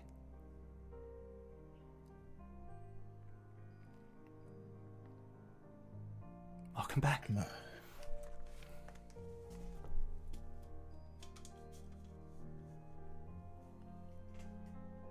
Yeah. She walks up to you and gives you a close hug. And Jong just kind of, for a second, he freezes in place, but then he slowly puts his arm like at the back of her head and just holds her. And I get into a squat stance and put my finger on my chin. So, does he hug like the real Jong?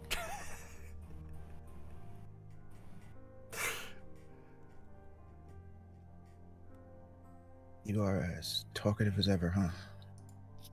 Oh, I can't help it. We've been in a room for 10 minutes and there hasn't been anything going on. 10 minutes isn't that long, says Ryobe. 10 minutes of just nothing going on, though. I offered to play dice, but everyone was just looking at the paintings. I don't play those games. Whoa! Dice games never again. Oh, sorry, didn't mean to. Since the internet. He looks. So you, but Jong, you really are you, hey? I think so, Damien.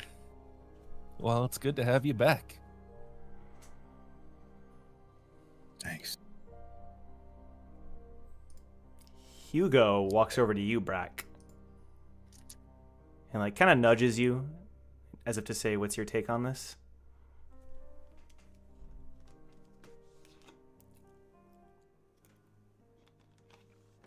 One second, real quick, Big H. Brock walks over. He squats down to eye level with Jong. Blue leader. What is the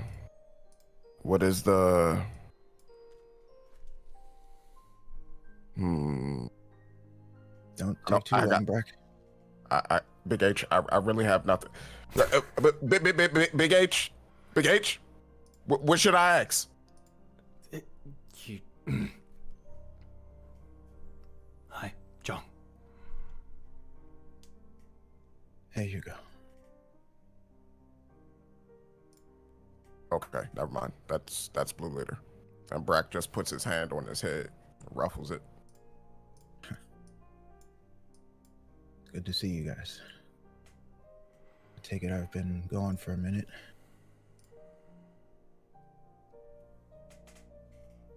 You have no Been idea. gone. Why did your memories have to have a desert in it? What? Oh, never mind. Are the paintings still there? Nope, they're gone. Ah, darn. Except the smear you made on the wall still remains. I made a smear? Yeah, you sure did. Why was I so, like, wet or oily? What? Don't question it. It's, You are a frog, after all. Thank you, I'm a Hannah. man. Thank you, Hannah. My last Actually, name is facts. Brock. I'm a man. All right, enough of this lovey-dovey stuff. Let's move on, shall we? We finally done with this waste of time. Oh, you're still here. Great. There are two people who haven't done a lovey-dovey thingy-majig. Shion looks at Wu and Eden.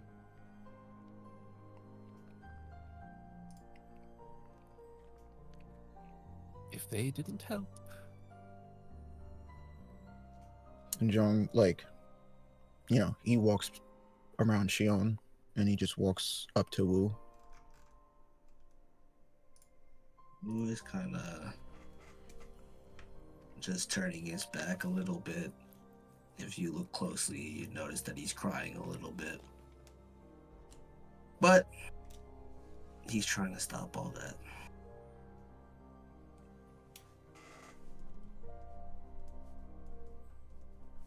Always causing a mess, huh? What mess? What mess? There's no mess. Sure took your time. You good? Yeah. Well, I had a few things I had to get sorted out, I guess. I know. We all do. But I always trust that you'll make the right decision. Listen, I don't know if we really have the time for it now, but we should talk at some point.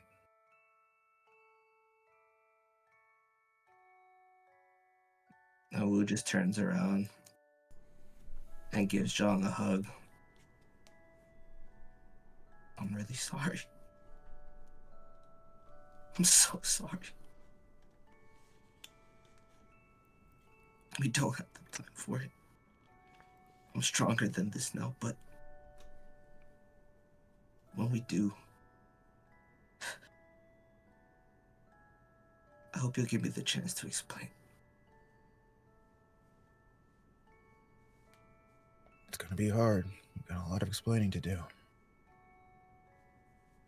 Well, I am a perpetual fuck up.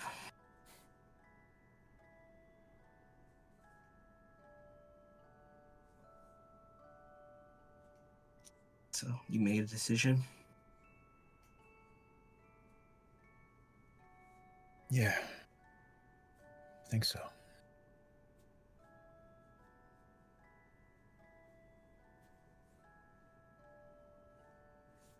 Well,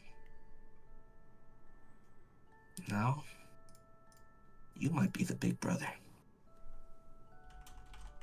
Well, let's not go too far.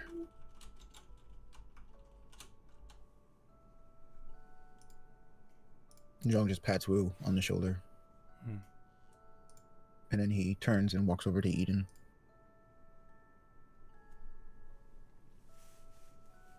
Welcome back, kiddo. Thanks. Listen,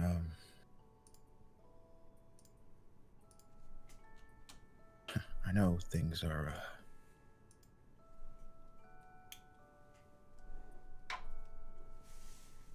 I just, Look, worry about yourself, all right? no, Let's figure out a way out of here. I'm done worrying about just me. Look, I just want to say I'm sorry. For what? We spent a long time climbing together, Eden. And for a long time, I was so blinded by anger and rage that I couldn't see things happening to people right in front of me.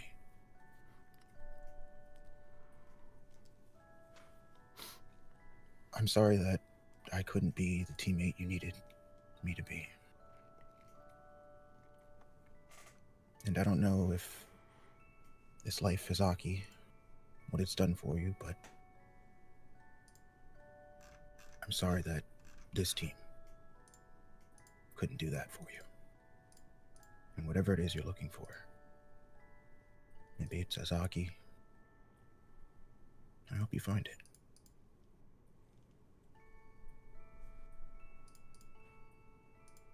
Thanks, man.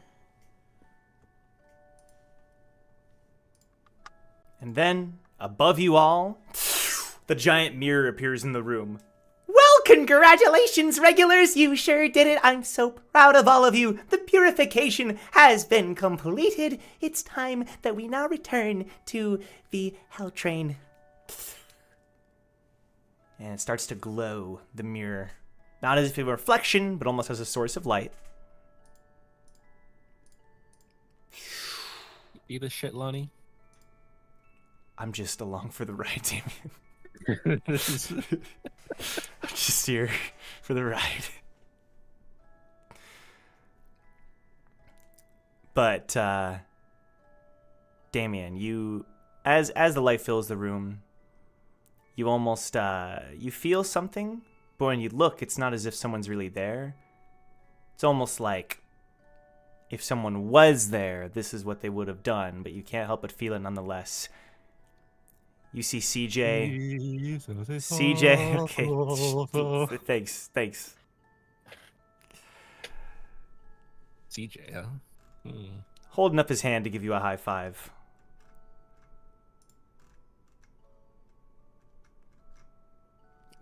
I motion a high five back. Then give him a finger gun, a single finger gun. And he does his best to imitate your finger guns back at you. Well, then I dodge roll, and then I pull out the second finger gun. And when you do, you pretend to get shot. And that's I blow on the finger gun. it's like holster. it all happens within a second. It's as if it didn't even really happen. That's how fast Damien is. Thanks. Woo, for just a split second, you feel a hand on your shoulder, like gripping it. And you can just tell, you don't even really need to look, that it's Gasu's hand.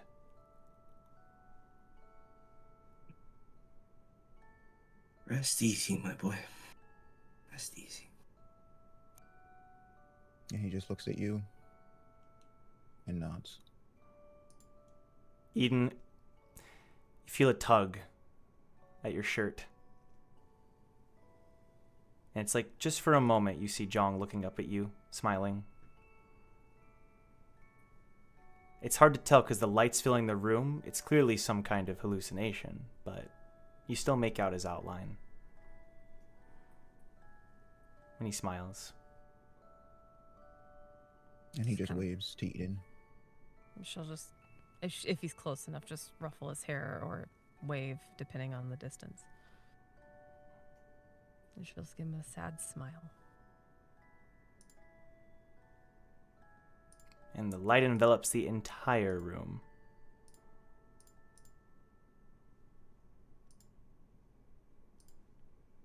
Before, almost like you're all spit out at once, you land sprawling onto the hell train, out in a random corridor in the middle of nowhere.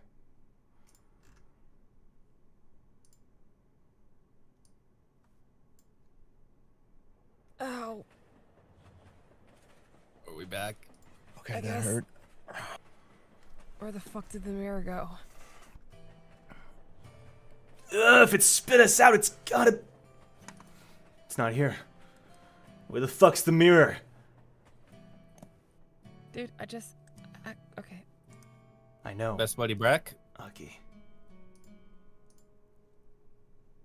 I think the mirror. He puts like his finger on his tongue, touches the air.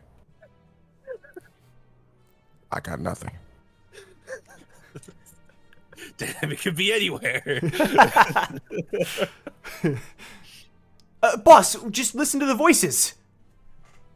I'm trying. Shut up. I don't hear anything. I got nothing. No voices. Shit. Lonnie says, hey, Brack. Maybe it'll listen to you since you're the one who, did the thing. Brack quickly rushes over to her and covers up her mouth. Yes, yes, I found him and treated him with care. Yes. If you don't shut up, Lala, I promise you I'll toss you off this train. Yes. And then Brack just... Wu was just kind of staring suspiciously at Brad right now. Heading next to Wu and squinting my eyes.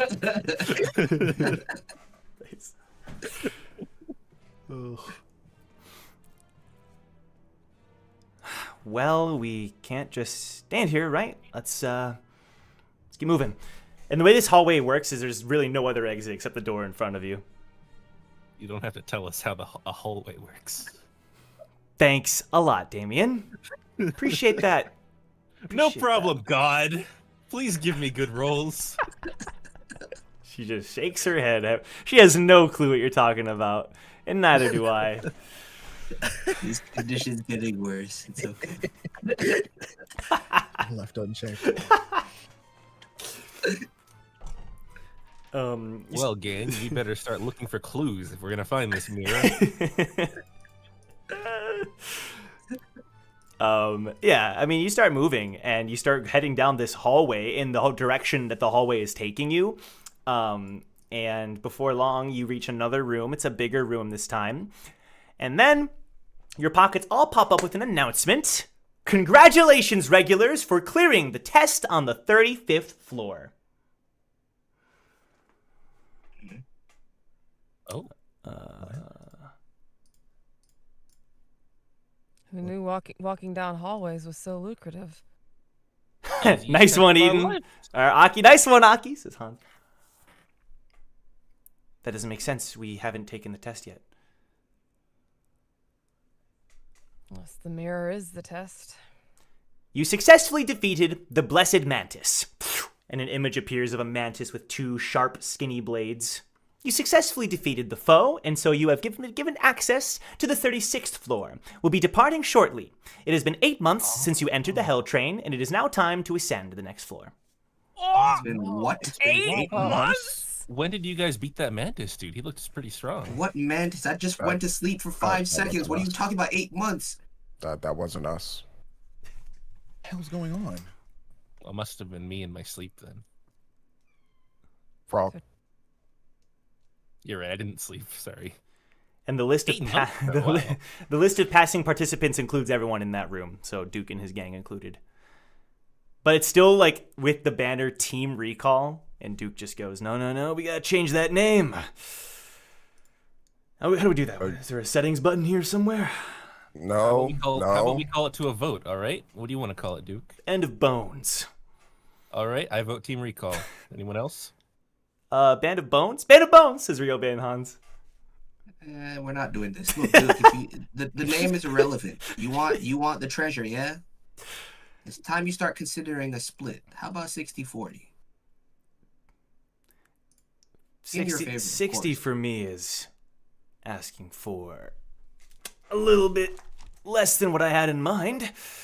I was thinking 90-10 at best.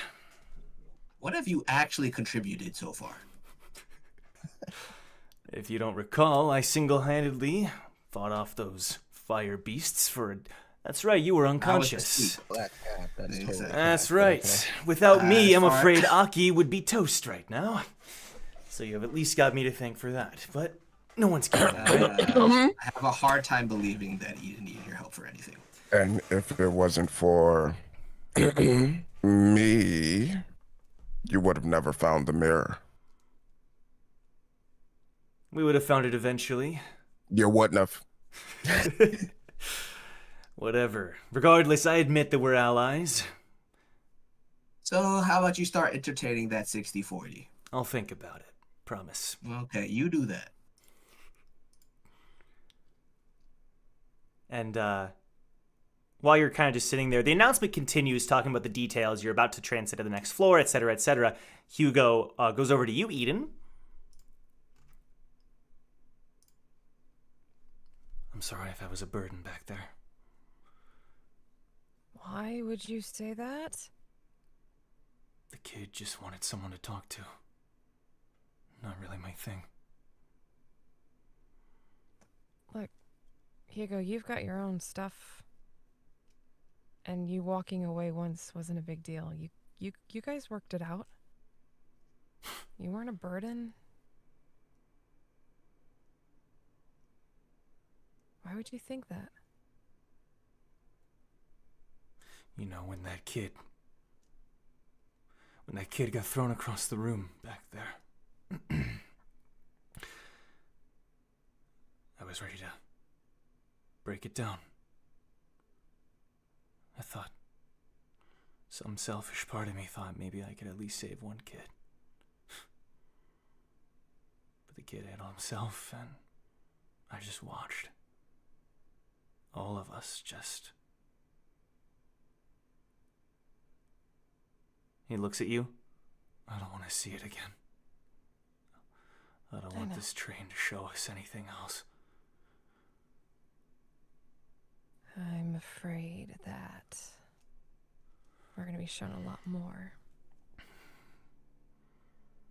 seems like these are all personal trials that we're going to have to deal with. From the looks of things.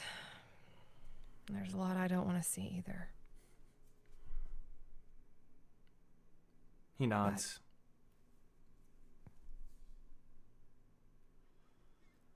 Team Recall will have you.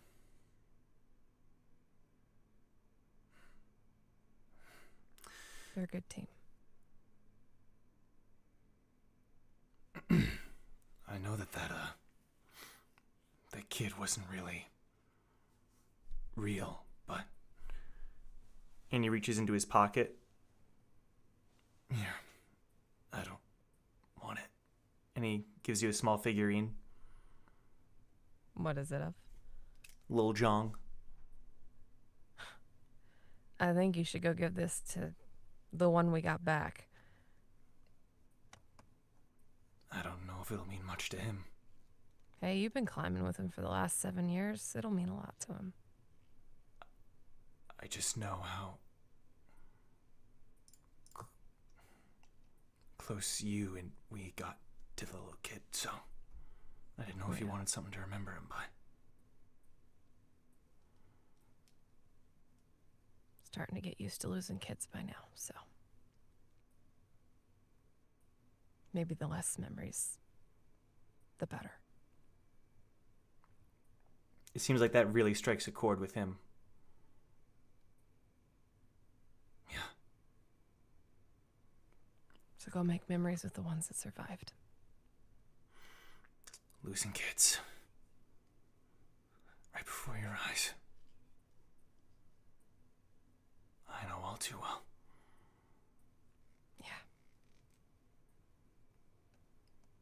He just kind of puts it back into his pocket and heads back. Regulars, it is time to make the jump to the 36th floor. Are you ready? I'm just gonna hang on to something in case something happens. Just gonna grab onto it. I don't know. Is there like a little pipe on the wall or something I can hang on to?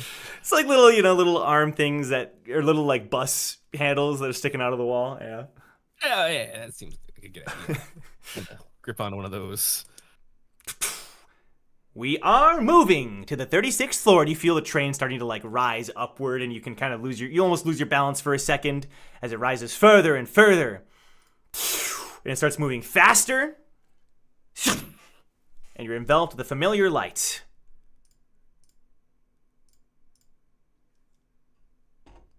As if you're flying past that light.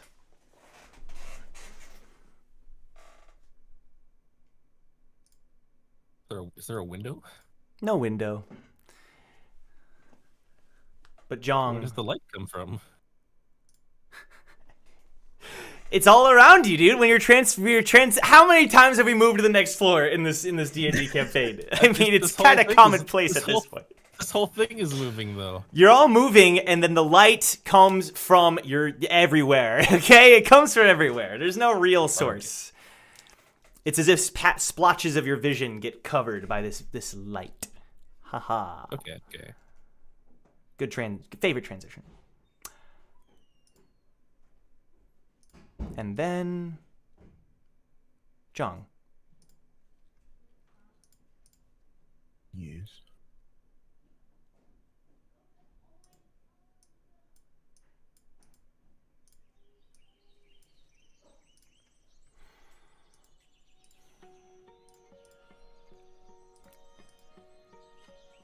You see her shivering in a cave as a bunch of men wearing gas masks are shouting at her. Stay away! Stay away from me!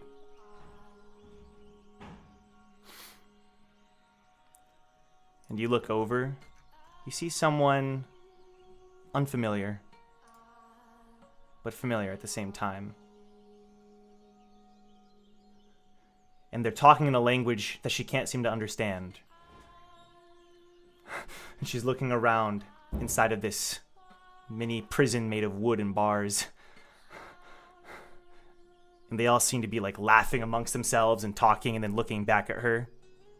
And they're like juggling coins into the air. And she looks over at the bodies of her teammates piled in the background burning. And she covers her mouth. Oh God. If there is a God, please. And then she screams out, "Help me! Please save me! Somebody!" And the men with gas masks, they start yelling at her in their tongue and start banging at the cage. But then there's like, the skies grow dark. When there's like a bolt of lightning. And she covers her eyes as the whole camp is erupting into flames. It's like the loudest thunderclap she's ever heard.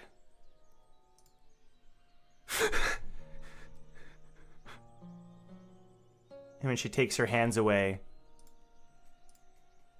there's a voice, but you can't make out the words. It's muffled. But you see a hand reach out to her. And you see this light blue hair flowing behind this individual. Huh? Who? And her eyes grow wide. And then she starts to cry. Thank you. And against every instinct she has, she jumps into his arms. And she starts crying. Thank you. Thank you so much. And the next thing you see is the two of them next to a campfire. And that's what happened. That's everything. The man seems bored, looking around. But then he says something to her, and she blushes. Huh? Me? What? No. She looks away. I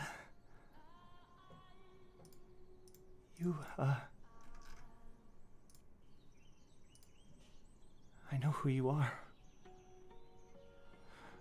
And when he looks at her, this time, she appears nervous. I'm sorry, And his hand reaches out to her, but he just puts his hand on her head, and he says something that you can't understand, and she blushes again and looks down. I know I have no right to ask this, but for my parents' sake, could you help me get past this floor? And the scene kind of shifts.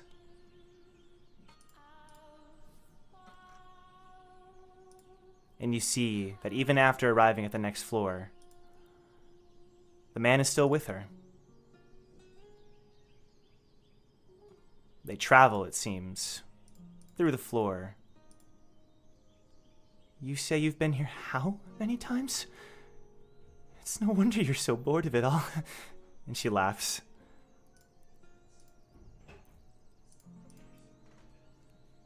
And then he says something to her again. Huh? Sing? Why would I... My name. Sure. And she smiles. Okay. And she starts to sing for him. A song that you've heard many times, but you seem to have almost forgotten until you heard it just now.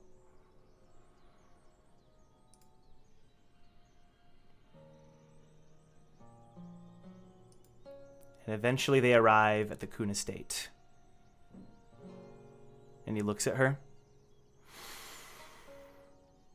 He says something. And she nods. Yes. And she takes his hand. She knows that he's barely even caring about her. Maybe he's not even saying anything special to her. Maybe he just wants to hear her sing again. But she doesn't care. She knows that this misunderstood man saved her. And after offering her the chance to relieve her of her struggles, she accepted.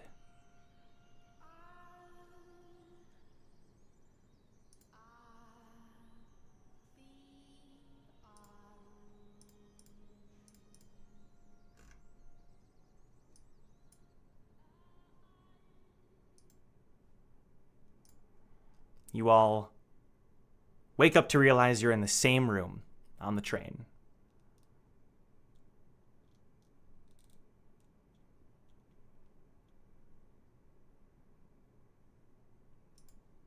It's chugging along.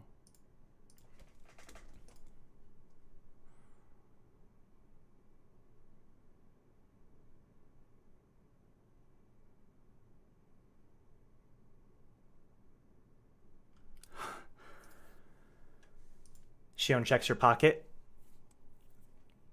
36th floor. I am hungry for 8 months. I'm not sure if it worked that way, Damien. Yeah, but I'm still hungry. That's fair, honestly. I only got a little bit of my onion left. How about you guys?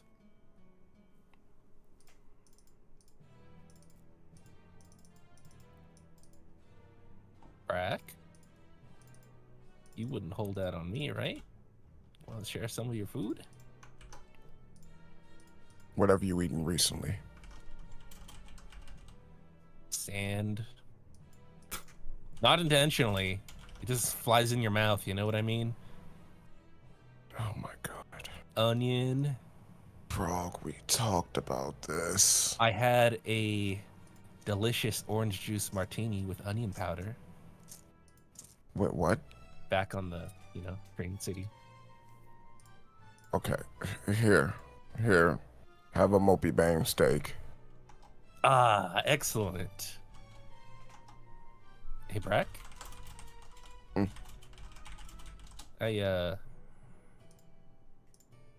This is raw. It's way to eat it. Nice and bloody. Can we, can we just call Racefelger? I thought he was left back with the girl. Wait, what? Back in Train City? He left me to be with you, and then he left you to be with her. Frog's moving up in the world.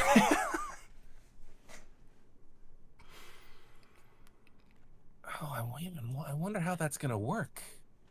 Can I even summon him back? Should be able to. I summon my legendary beast, the divine Racefelger. Ah! You do the summon. Nothing happens. But he has all the stuff, though. Looks like you're calling your friend. Oh. I hope those guys are okay. Can I give Simon a ring? So communication's blocked. Oh, great. And Woo, when you check your pocket, you realize that the message you got from Min about the new single was sent before you had entered. Oh, that makes sense. Not that I care. Yeah, I know, but Woo people were actually asking about it, so I wanted to clear that up. Okay. Woo is very excited about the pockets not functioning, actually. Oh, shoot. All right. Lonnie goes over to you, Woo. Well, thanks to you guys, I've climbed up one more floor of this tower. I heard you made yourself real useful, though. Good job. Is that a joke?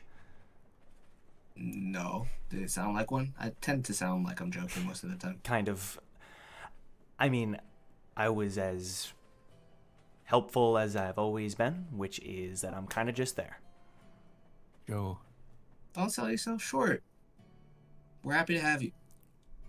Joe, did you say my name? Yes. Do I still have the sign? What sign? You know the sign that I ripped out from the desert? That was that no one could read the language of? Joe, I need you to answer the question, Joe. Do I have the sign or not? Is it a physically manifested wooden sign or no? It's not there. I'm sorry. It's not. It's not there. Damn. Well, I guess raw Mopey Bane steak it is then. Wait, okay, I see. Okay, I see. But, hey, Lonnie says, if you need something to burn, I have rope. That sounds important. Too important to burn. Okay. So you're just gonna eat it raw? Yeah. Shion says, don't worry, he's used to eating DVDs. He'll be fine. It's always the DVDs that everyone remembers. It's always the DVDs.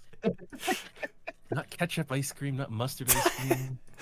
Are you offended by me, Miss? Are you... No, not at all. No. Right. I mean, it's my fault, really. I just. At least you recognize that. Right. Brings up the ketchup. He brings up the mustard. He doesn't realize those are edible, and Edible the things. will literally destroy your stomach.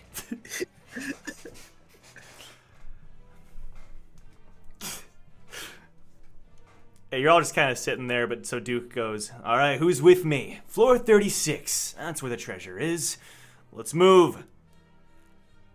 Who's with me? Ho there, Dookie. You don't control us. We're Team Recall, sir. Did you not hear the announcement? Blue Leader, what are we doing? And Jeong is just standing there. Kind of looks like he's seen a ghost. And then when you call his name, he kind of like snaps to attention. What? Yes. No. What do you... What? Red Leader, what are we doing? I'm not part of the team, so I'm out of leaders. y'all figure that out. Dang it. Hans says, technically, if he had glasses, he'd be adjusting them. Technically, the thing did say that we were all a team. So we should probably figure out where our allegiances lie in such and such. Well, until the Duke agrees to the 60-40 split, you're basically just along for the ride. Do you want to get something out of this or not? Join the party, says Lonnie. Listen. Okay, Lonnie, I'm gonna need you to stop sulking. Okay, it's fine. You're here now. We need your help. You're much more useful than Dookie over here. I'm fine with helping. I'm just cracking a joke. What did you guys do to her?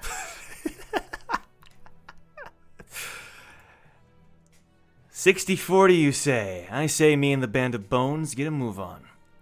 Let's go, boys. And he starts to leave by himself with Hans and Ryobe. Aki, you in?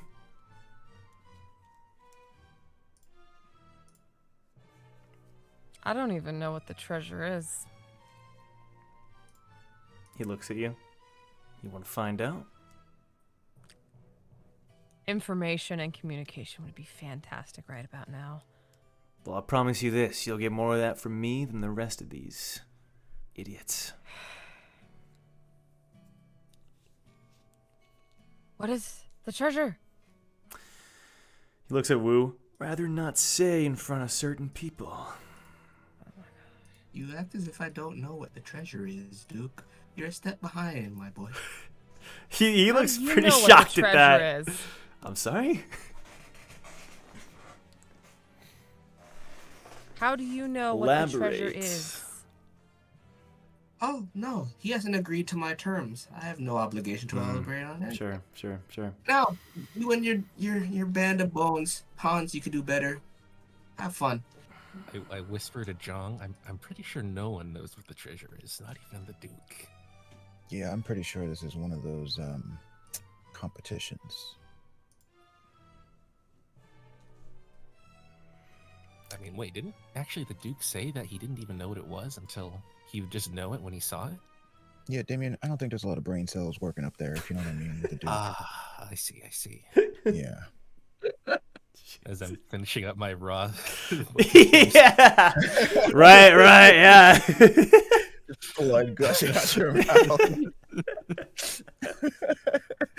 Yeah, that would be weird. Well, Aki, yes or no? At this point, I'm ready to climb by myself. Look, I gotta stick with these. I gotta stick with this team because I got another mission to take care of. You don't die and stuff. Right. See you on the other side then. And he doesn't quotes Team Recall. You just air quote us? I sure did. I hope your throne breaks a leg. Get out of here. Beat it. And you see, Oh, a dagger through my heart! He air quoted us. Oh, tragedy. Duke leaves with Hans and Ryobe. I take it that guy was a pain. I mean, I know he is, but Oh, it wasn't that bad, actually. He seems pretty nice. Treats his employees like family, kind of deal. That's I don't exactly know why about you that, ran Tim. that business to the ground. When Damien says that, Eden kind of shoots him like a sideways glance real fast and then kind of just starts walking to the other side of the room, away from everybody. All right, everybody, let's get a move on. Sounds like a plan. Jong, by the way, when we get a chance, when we're resting and stuff, I've got to talk to you. Hope that's cool. yeah, sure. Actually, unrelated to that, when we were going up that floor, I saw, my mother. Oh, Eden, at this point, are you still in the room or did you leave? She's just as far away from Team Recall as she can get, but staying in the room. Did she catch what Jeong said, and does that affect anything? She probably didn't hear what he said. Okay. I don't know how or why or what it means, but it was her. When you say you saw her, in what capacity? It was like a memory, maybe, or some part of her life. She was younger. well, I don't fully understand exactly what we went through, but the mirror is the one that put us through it, right? It's a talking mirror. Once we catch up to it, we can probably figure out exactly what it meant. But it had a very profound effect on you, Jong, seeing as you were the subject of so-called purification. Do you feel any different, by the way? Are you, like, functioning good? Well, I don't really know how to answer that question these days, but I'm alive. Do you feel normal? 28 years past normal, Damien, but I'm all right. Look, all I'm trying to say is I don't think there's trains done with us in terms of whatever it's making us go through. So Most certainly not. And I wouldn't expect it to be easy. I just think everybody should be on guard. That's all. So, how many stops are on this? How many floors does this train go up to? Lonnie answers that. Floor 44. I think that's the last Floor station. 44.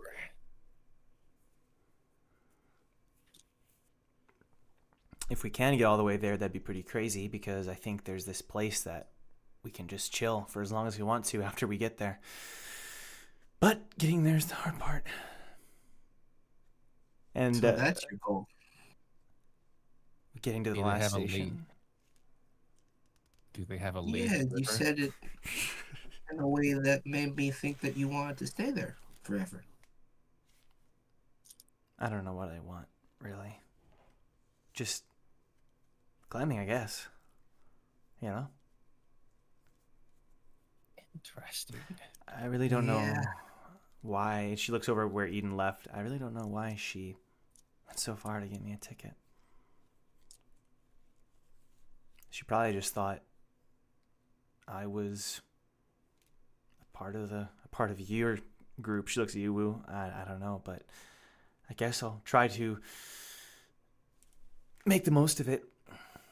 Why don't you ask her then? If you don't know.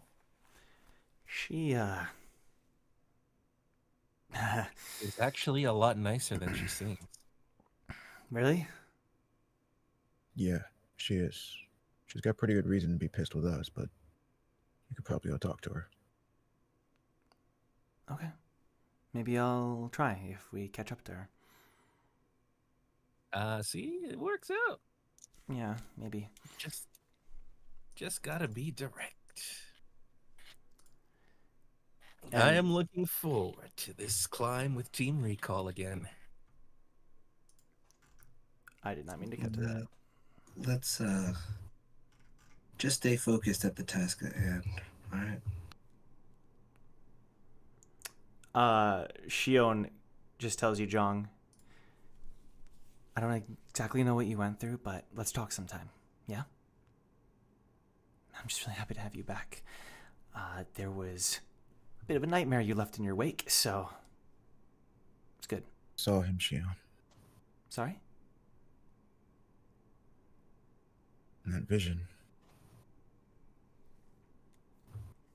wasn't just my mom. It was the day she met my father. Your father. You saw him.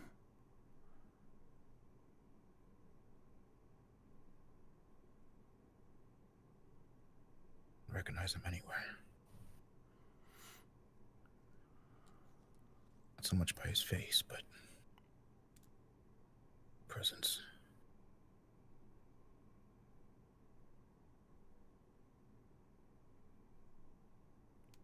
I don't know what any of this means. I don't know why I'm seeing this now.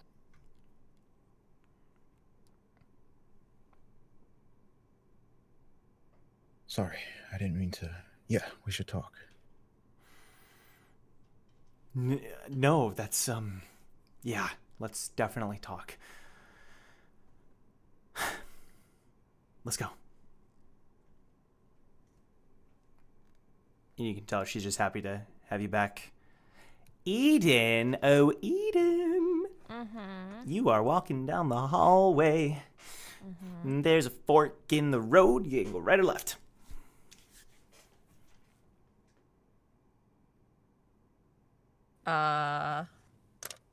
Does any particular fork look any different than the other fork? Identical. Other than direction? Totally identical.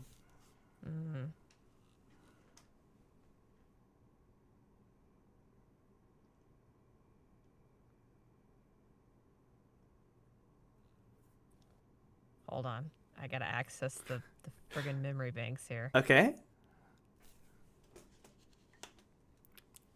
She'll go to the right. Okay. You start heading off to the right. Getting along, going along, going along. And you start to hear the Duke's voice echoing down the hall. Oh gosh, she turns around. Does she really? You want to go back? She's like, nope, nope, not deal. I don't want to deal with people right now. Okay. You turn around and head to the left. Does she hear anything particularly interesting before she turns? It sounds like he's barking an order at Hans. Okay. Should still turn around. Okay. Nope. Hans need to get out, man. True words, bro. This is the one thing you and Duke can agree with. I'm just kidding. So you start heading down the left path instead. It's quiet, a couple doors, and you just kind of you're checking it out and making your way down. Making your way. Thank you. Now I need you to roll perception for me. By the way, it's kind of dark. Are you using any lighthouses? I mean, if it was super dark, she would have probably pulled one out. Just Sure. as... We can say that. And I don't like the way you said that. I really don't like the way you said that. What do you mean? Like, oh yeah, I guess you could do that. What do you? I'm trying to help you. I'm saying, do you have a lighthouse there? Because if so, maybe it can help you with perception. 17. Okay. 17. Okay. So I know you're walking along. You just get this faint feeling that like a rat maybe ran by you or something scurried by you. Yeah. That's it. Someone scurried by you. Something kind of low to the ground, kind of scurried by you. Very quick. She'd probably try to see what it was. Okay. You look behind you, nothing's there. You don't see anything. Even with the lighthouse shining in that direction, nothing.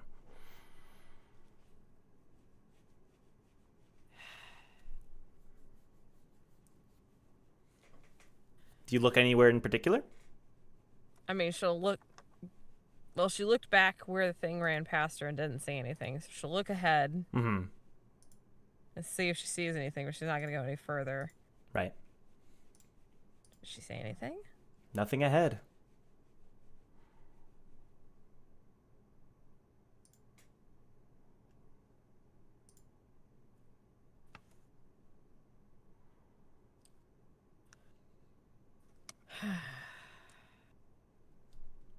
She'll send the lighthouse forward just a little bit, but stay where she's at just to see a little bit, see if she can see Sure. a little bit farther. Nothing up ahead that you can see. But then it scurries on the other side of you, passing you. How big we talking? Hard to tell. Hard to you tell. really like it could be a rat, it could be a person, it's whatever it is, it's scurrying quick. And it's Very aha. That's very like a rat to a person is. That's like, right. The size is. That's because it's hard, you can't really make out the shape. It's mostly the sound that tips you off. Okay, so I'm not like feeling it. I'm just hearing it. You're hearing it. Yeah, exactly. And you're like you feel a presence kind of pass you by. Roll perception again.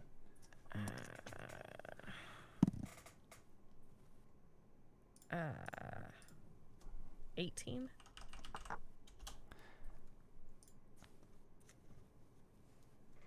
Let me send you a message. The heck?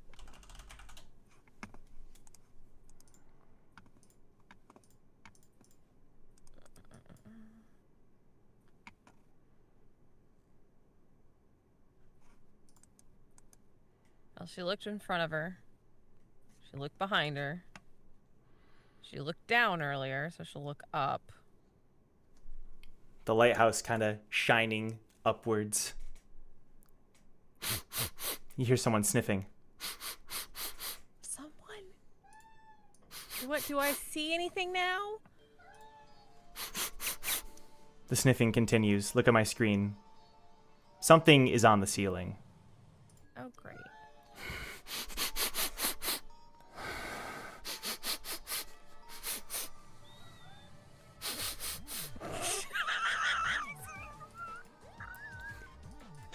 Sorry. They both did the same thing at the same time.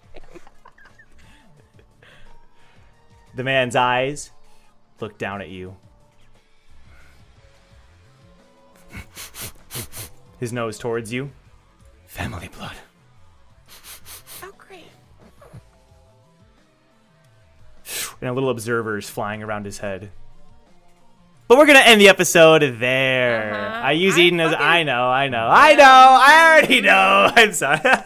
It's Snap's Bro, what's that? stepson. What is That's that? Snooty. That And is I'm Snap's right cliffhanger there. bait. And What in the Scooby Doo are What are you doing, bro? you doing, bro? What are you doing? What is happening? I'm not doing anything. The story's being told. I'm gonna need you to put a horror tag on the screen. Motherfucker was sniffing, bro. He was sniffing. Oh my gosh. That made me uncomfortable. Sorry. Good luck. Good luck, Eden. Good luck. yeah. That man is a whole bloodhound. Oh my god. Using his nose to sniff out family blood and then say, "Oh, I got me a live one." Oh shit. Yeah, that's concerning. That's really concerning. Bro. Like, that is terrible. He said it like it's been a while since he had some family blood too. Yeah, bro. For real. This He is- said, yo, I didn't know we got a It don't help that his eyes are bloodshot too. What is he, a vampire or something? Yeah, he probably was living in First that dark hour. room, bro. That thing does not socialize, bro. You know, wherever he's at, he lives there. No sun at all. Exactly, bro. No sun, no That man interaction. is no- Undertaker Gray. son. Undertaker Gray. Right. Damn. All right. Well, thank you guys so much for watching. This was so much fun. We'll be back again next Friday at 7 p.m. Eastern Time. And yeah, join the Discord. Leave a like if you enjoyed the episode and all the things that went down. And the story will be continuing a week from today. Any last words from our cast? Survive. Hunters have indeed become the hunted. Thanks, Joe. Thanks, Joe. That actually fits. Hannah, any words? Any words of wisdom? The art was dope. Oh, The growler's not so dope. okay. And we got our first signing of Daddy Edouan. Let's go. Hey! Jong, aren't you so happy? Yeah. Woo! Let's go, dude. Let's go.